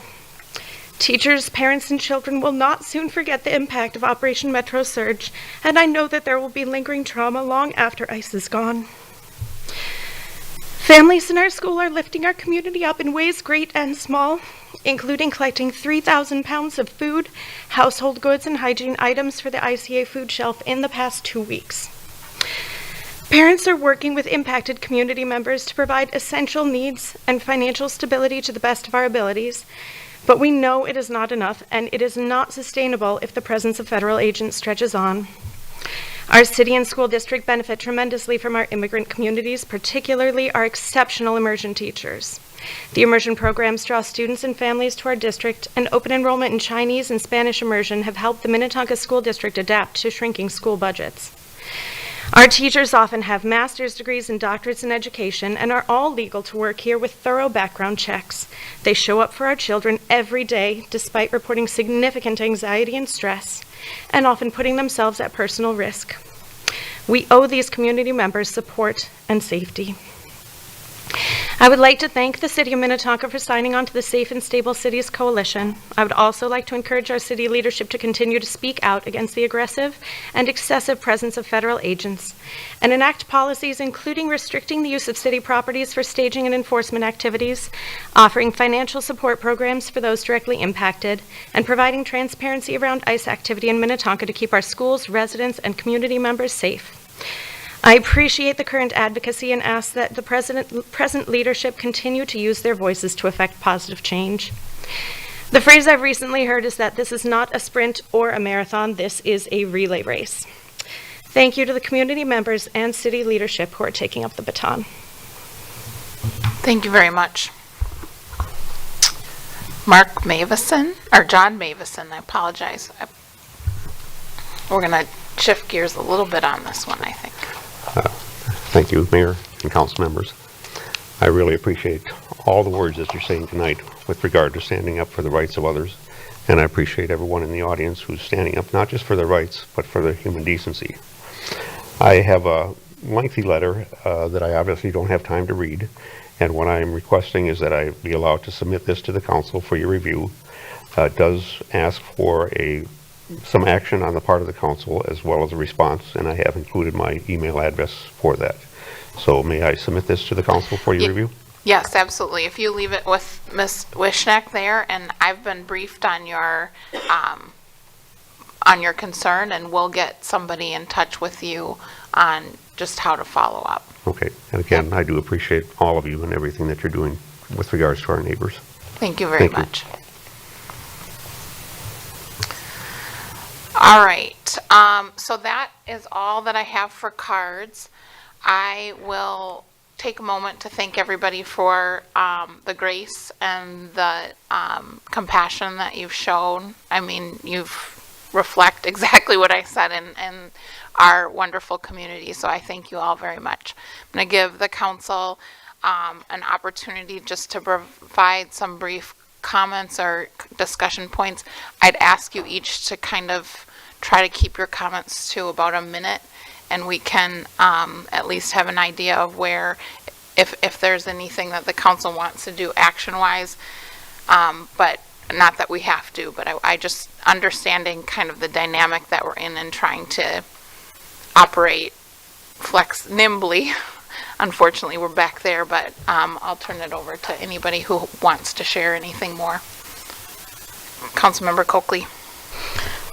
I just have one comment. I want to thank everybody for coming out and expressing themselves, and for the deep concerns that you have for your neighbors. But I did want to make one comment in regards to the rent moratorium. One of the things that I don't know if folks are really thinking about or have considered this, but as someone who daughter went through eviction process during COVID, after the moratorium was put in place, she was renting in Minneapolis. She didn't have to pay her rent because she was not working. But then as soon as the moratorium was up, her rent was paid through a program. But as soon as her rent was up, her landlord still wanted her to move. I heard this story over and over again. I had several friends who went through the same thing. Their rent was paid, but then the landlord still forced them to move. So if we're going to ask the governor to put this in place, ask our legislative folks to put this in place, you have to go a step farther and ask them to put some type of policy or something in place to keep people from getting evicted once the rent is paid, because this has happened to many people that they were still evicted even though their rent was paid. And I don't think that we will have control over someone's property. So I would just encourage that. Thank you, Councilmember Coakley. Councilmember Calvert. Thank you, Mayor. There's a very long list of federal impacts to cities that the League of Minnesota Cities put out, and I urge you all, it's really long, and I have sent it in a link to anyone that's written to me except for the people that have written in the last 24 hours that I owe emails to. And it includes things like, can we prohibit federal agents from using public property? And the answer is no, we cannot.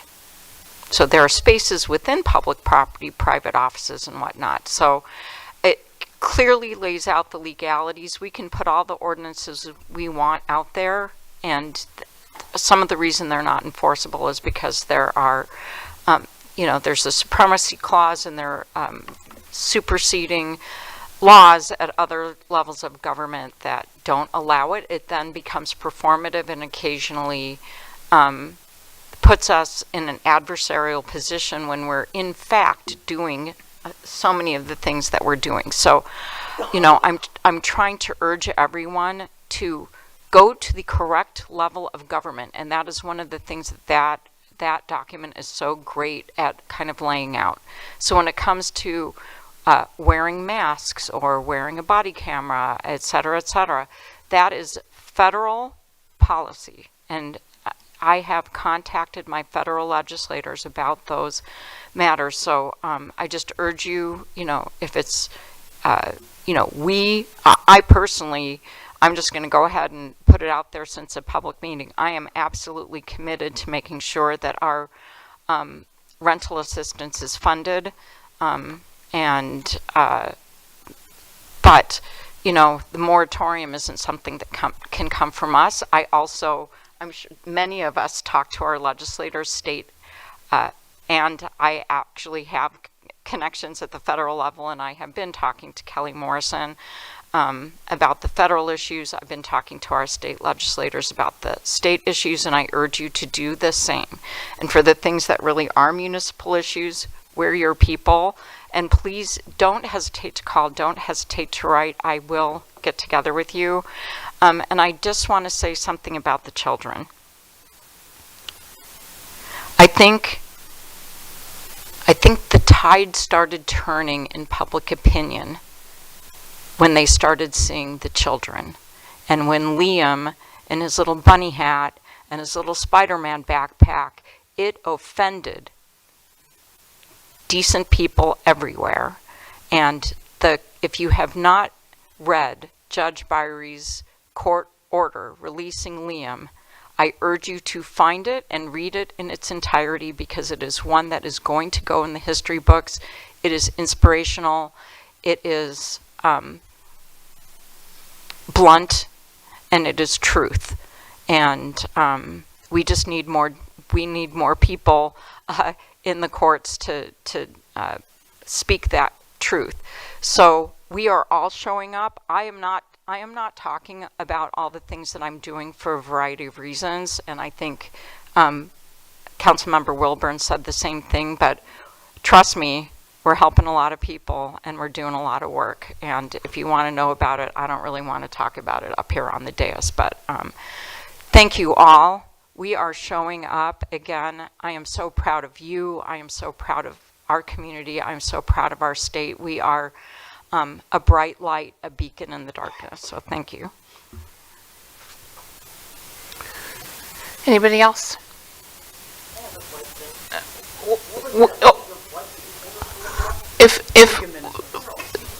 Yep, okay, so what I'll say is, if you want to follow up, it was League of Minnesota Cities wrote an opinion, or an advisory It's a memo.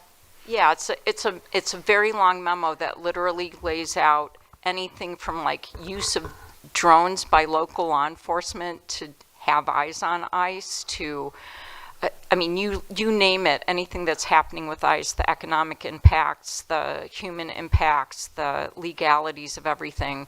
If you go to the League of Minnesota Cities website, and I think it would just be federal impacts to cities, you'll find that document. Or you can write to me and I'll send you the link.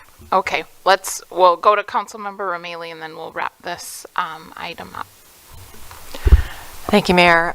Just wanted to thank everybody who so eloquently expressed their views and, you know, some of the things that you're doing in the community, and thank you for that, because, you know, that's everything. That's why we're that beacon of light. Keep reaching out to us, or to me at least, and I know others have said the same. So I have a constituent coffee hour every week at the Marsh. You can write to me. I can let you know when and where that happens exactly. Happy to talk with you by phone. You know, talk about ideas of ways to, if you're not already connected, to connect in and doing some of the work that, you know, so many of us up here and out there are already doing. Yes, there are definitely things that are difficult for us to do as a city, and there are reasons to turn to our state and our federal electeds, and I encourage you as well to do that. I will say again that even if things aren't necessarily enforceable or may seem symbolic, I will continue to advocate for us to do those things, to either have resolutions or do ordinances that make sense and make a statement and chart a record of expectations that can be set up against potential accountability measures later. So I, you know, respect all of my colleagues up here. We may have, you know, we all want to get to the same place, and we all have the same things on our heart. We have different ways perhaps of getting there, and I just, you know, want to express my thanks to all of them for all that they're doing. And you know, look to you, look to all of us, look to this community to continue to step up and show the country and the world what peaceful resistance and standing up for our neighbors looks like. So thank you again for coming out tonight. Thank you, Councilmember Romali. Thank you, everybody. We're gonna there's been a request from the dais for a brief break. So we've been at this for about 2 hours. We'll come back at 8 o'clock on the dot, and we'll finish up what will hopefully be an efficient, substantive agenda. Thank you all.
right, let's get back at it here.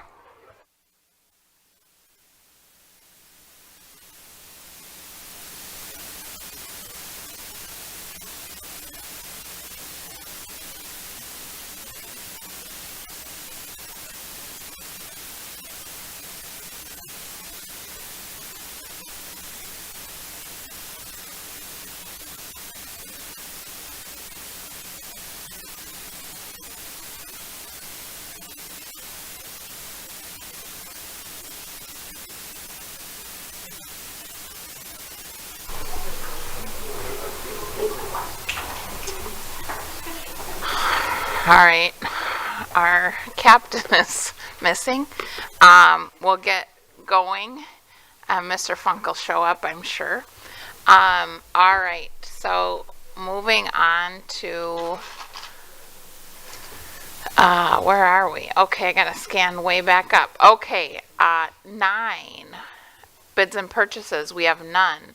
10, the consent agenda items. These are items that are considered routine in nature, and so we can pass them all in one vote. If somebody would like us to pull an item for further discussion, you can reference that, let us know, and we'll pull that item and then pass that separately.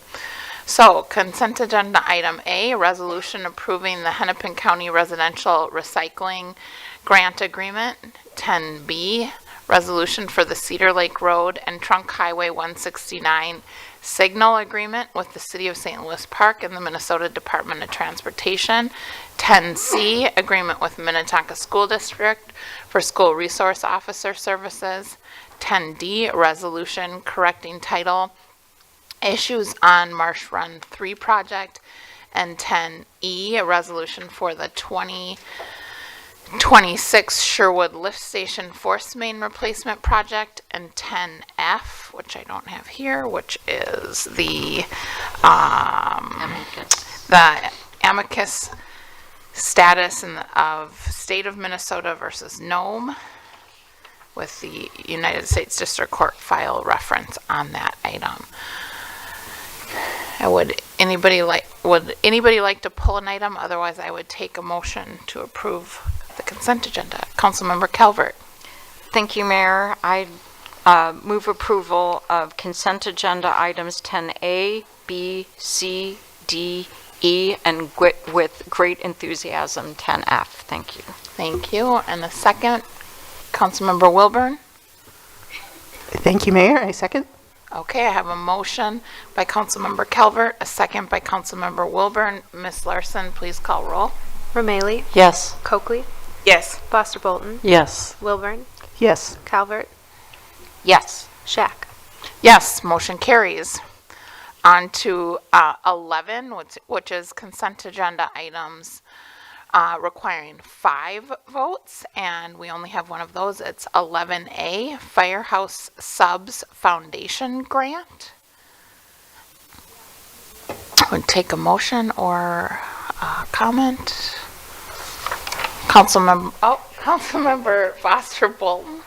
Sorry. That's okay. I make a motion to adopt the resolution. And the second, Councilmember Wilburn. Second. I should know better because I always was on the right side of ignoring. I'll do better. I have a motion by Councilmember Foster Bolton and a second by Councilmember Wilburn. Ms. Larson, please call roll. Romaili? Yes. Coakley? Yes. Foster Bolton? Yes. Wilburn? Yes. Calvert? Yes. Shack? Yes, motion carries. Item 12, which is introduction of ordinance, we have none. 13, public hearings. 13A, temporary on-sale liquor license for the Rotary Club of Minnetonka Foundation for an event at 14600 Minnetonka Boulevard. Ms. Wishnack. Thank you, Mayor and council members. This is for the Mayor's State of the City event, which is being held here at the City Community Center. And the Rotary Club is partnering with the city to provide on-sale beer and wine at the event. The event itself, if you don't remember, is 4 to 5:30, and so there's a social time, and then we would move into the program at 4:30. And so with that, they have done other events in the city. We've had Summerfest, Links and Libations. I'm trying to think of the annual holiday party they did at the Marsh. So there's been some track record with their organization and providing this at various events in the community. Again, they do it for fundraising purposes, so it kind of goes with the theme of the State of the City, which involves nonprofits in the community. So with that, Mayor, we're recommending approval of the temporary liquor license. Thank you. Thank you, Ms. Wishak. Council, any questions? Not seeing any, I'll open the public hearing. Anybody from the audience like to weigh in on this? I'll ask 1 time, 2 times, anybody? Not seeing anybody. I know that my Rotary colleague, who is usually here to pump the Rotary, was unable to be here tonight, so I don't think we have anybody speaking. I'll close the public hearing. Council, any comments about this item? Councilmember Calvert. I'm just very much looking forward to the event, and the Rotary does incredible work not only here in our community but around the world. And I'm not a member, but I've been to meetings, and I know that it is more fun than anybody Than you want it to be, especially at 7 o'clock in the morning. So yeah, please come and enjoy, and please support the Rotary, because as I understand it, it is a fundraiser. So. Thank you, Councilmember Calvert. Yes, I'll just briefly pump Rotary. Really good organization. I'm a member, does a lot of great work in the community. Meets at the Marsh at 7:30, so not 7, on Wednesday mornings. And it's a nice, real prompt 1-hour meeting. Opportunity to hear a speaker, fun event. So everybody's welcome if you have an opportunity to come. And mostly I'm going to also promote the State of the City, which is February 25th, again, here in the community center. It's going to be my first opportunity as mayor, but it's going to be a great event. We're going to have pizza from various pizza shops around the city. And like I said, or like Ms. Wishnak said, featuring a conversation with our nonprofit partners, which was coincidental but a very timely discussion. So we're really looking forward to it. I hope everybody can come. And with that, I will, unless anybody else has any comments, we'll take a motion to grant the temporary liquor license for the Rotary Club of Minnetonka Foundation. Councilmember Romali. So moved. Councilmember Calvert. Second. I have a motion by Councilmember Romali, a second by Councilmember Calvert. Ms. Larson, please call roll. Romali. Yes. Coakley. Yes. Foster Bolton. Yes. Wilburn. Yes. Calvert. Yes. Shack. Yes, motion carries. Thank you. All right, on to item 13B, which is items concerning Elevator Second Edition at 2503 and 2505 Plymouth Road. And Ms. Thomas, this is yours. Yes, thank you, Mayor Shack and council members. This is, again, items concerning, those items being preliminary and final plat, floodplain alteration permit, and vacation of easements. And staff is recommending ultimately that the council make a motion to adopt those various items. 4 votes are needed for that. The council will likely recall that between 2023 and 2024, Lake West Development proposed a series of different subdivisions on the east side of Plymouth Road, and ultimately an 8-lot Elevator project was approved. It met all minimum ordinance requirements. What the council may not recall is that following that approval, the site was actually sold to Swanson Homes, an entirely different developer builder. And Swanson Homes worked with city staff to amend the grading plan slightly, resulting in lesser grading and tree removal than was originally approved. Swanson Homes then has acquired the 2 properties immediately to the north of Elevere, which we're calling Elevere Second Edition. Those lots currently share a driveway out to Hopkins Crossroad. Until recently, there was actually a home on each of those lots. Those have been removed in recent months. So the property owner, Swanson Homes, or any property owner, really could, sorry, Ms. Wishnak is reminding me, it's Plymouth Road, not Hopkins Crossroad. Sorry about that. Thank you. An owner, whether Swanson Homes or any owner, could build 2 single-family homes here, 1 on each lot in their existing configuration. Swanson Homes, however, is proposing to first shift the common lot line between the 2 lots, creating properties that are more equal in size. Right now, the easterly property is significantly larger than the westerly property. They're proposing to shift the driveway access off of Plymouth Road and onto Emerald Trail.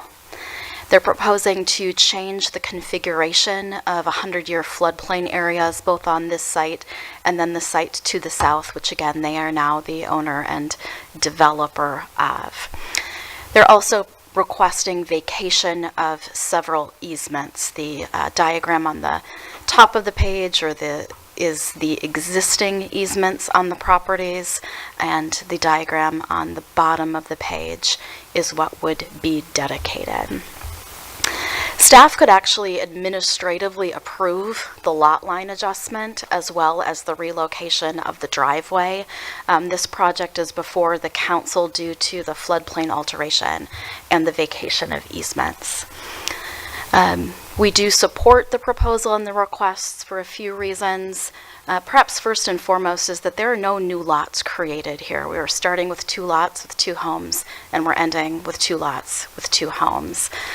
Relocation of the driveway is something that supports the county goals for their county road. The change in the floodplain actually increases floodplain storage on the site. The trees that would be impacted would not exceed the thresholds allowed by the tree ordinance. In other words, this proposal meets that 35%, 50% threshold. And again, the easements that would be vacated would be recreated to correspond to existing development patterns. The Planning Commission did review the proposal at their last meeting and concurred with staff in our recommendation.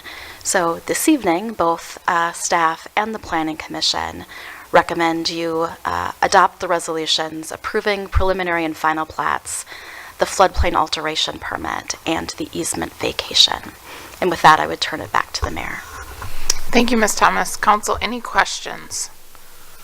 Councilmember Calvert? Thank you, Mayor. I asked Mr. Funk this question earlier today, and it had to do with, this is basically a separate property that was purchased by a different developer, but in total, when this was owned by a single property, when that whole area was owned by a single property owner, that's just been the Elevere 1 was, before it was developed, there was a woodland preservation area on it, and a lot of trees. So, and there are a lot of trees on the Elevere 2 property, and it meets ordinance. But what I'm wondering is if in total, because the tree loss and devastation is so shocking, I'm sure it's shocking to people. They still write to me about it, even though it's been under construction for a long time. Would it in total have met our tree protection ordinance? Mayor Scheck and Councilmember Calvert, I'm not sure if I can answer that. I think if you'll recall, Elevere, and I'm sure you do, Elevere, the original under the previous developer, that did exceed those 35 and 50% numbers. but the lots were over an acre in size. And so- so my guess is that even in including these 2 lots, had they been included in the first, we may still have been over. These individual lots are not. Not to take us too far back, but if you recall, the very first plan that came through actually showed a street through this location and then an extension Right. of Emerald Trail to the south. And then in Elevator 1 is in the middle, there's kind of an island of trees. Is that what's left of the woodland preservation area? Mayor and council, this is a portion, this is a steep sloped area, and that's why this area Is there anything is left, covered. or did we just let them knock it down? Mayor and council members, we would have to have another tree inventory done to see what's remaining. Typically, a woodland preservation area that's classified different than high priority and significant trees. Woodland preservation areas need to be at least 2 acres in size, regardless of property lines. So I could say definitively that there's not a woodland preservation area on this site anymore, on the Elevator 1 site anymore. There are still high priority and significant trees there. I see a tweak to the woodland preservation area regulations coming up. I'm just going to say. Thank you, Ms. Thank you, Thomas. Ms. Thomas. All right, council, any other questions? All right, not seeing any, I'm going to open the public hearing. And if anybody, including the developer, would like to come up and speak, welcome that. State your name and address, please. My name is Kurt Swanson, owner of Swanson Homes. I live at 1235 Jennings Cove Road in Minnetrista. Our office is in Medina, but anyway. I want to thank you for. I wasn't involved in the process in the Elevator first. I came into it later in the stages, just as information to the council that we had worked with Lake West on other areas in the past, and they came to us, and initially I was just going to buy a few lots from them once they approved it, and he said, well, why don't you just take the whole thing? So that's kind of how that happened. Yeah, the 2 lots to the north, it made sense to combine them with these to make all the drainage work properly, and to me it makes sense to get that driveway off of Plymouth Road. I think it just makes for a better situation for pretty much everyone involved. It seems like it. And I've met with the one neighbor to the north of Ridge Trail and answered their questions, and they seem to be content with what's happening. But if there's any questions of me or what we're doing there, I know this is for the second edition, but if you have any others of the first, we're real excited about the neighborhood. We've got some good activity in there. There's a model home being built. We will have it in the artisan tour in June, so to showcase. And yes, there's obviously some trees that came down, but there's a lot that have stayed. A lot of them that came down, there's a lot of dead trees in there. I know it's hard to tell then, but even now I've met several times with the forester on site, looking hard at every tree in there. And as you know, there is a tree replacement plan that is in place. We'll be planting hundreds of trees in there we're going to do it as we build each house, so we can thoughtfully do it so that it really works nicely with the architecture and the topography of the neighborhood. So anyway, any questions you have of me? Thank you, Mr. Swanson. Council, any questions?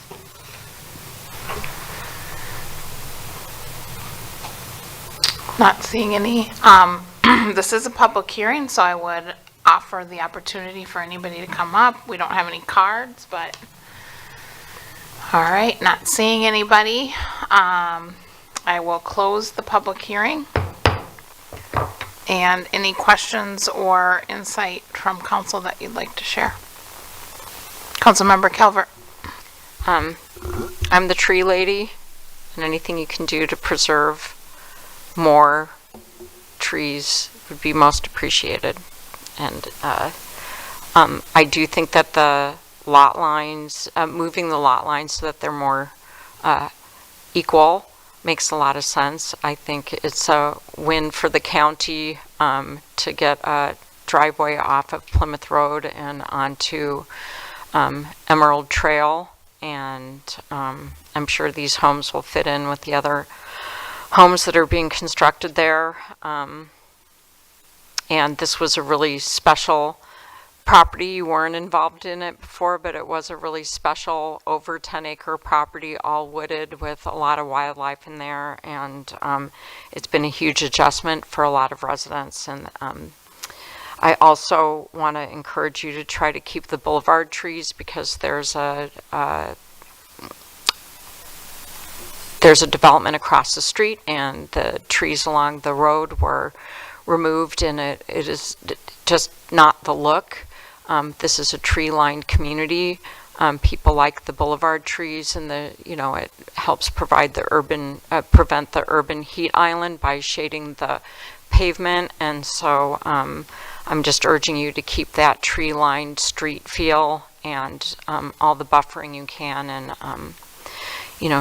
trees are good for our community. So that's my plug. But in general, I agree with there's no reason to deny the decision. There are some wins, including additional floodplain. Thank you, Councilmember Calvert. Anybody else with another perspective they would like to share?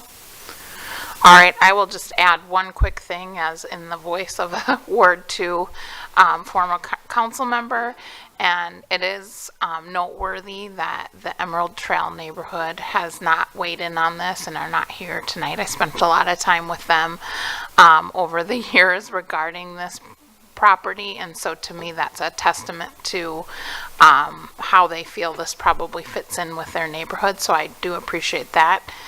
We do have still carry with us some hard feelings about what happened with the trees in that area, but that's not this, and so I would be happy to take a motion on this project. Councilmember Calvert? Thank you, Mayor. I would like to make the motion to adopt the resolutions approving the preliminary and final plats with floodplain alteration permit and easement vacation. And the second, Councilmember Romali. I'll second. All right, we have a motion by Councilmember Calvert, a second by Councilmember Romali. Ms. Larson, if you please call roll. Romali. Yes. Coakley. Yes. Foster Bolton. Yes. Wilburn. Yes. Calvert. Yes. Shack. Yes, motion carries.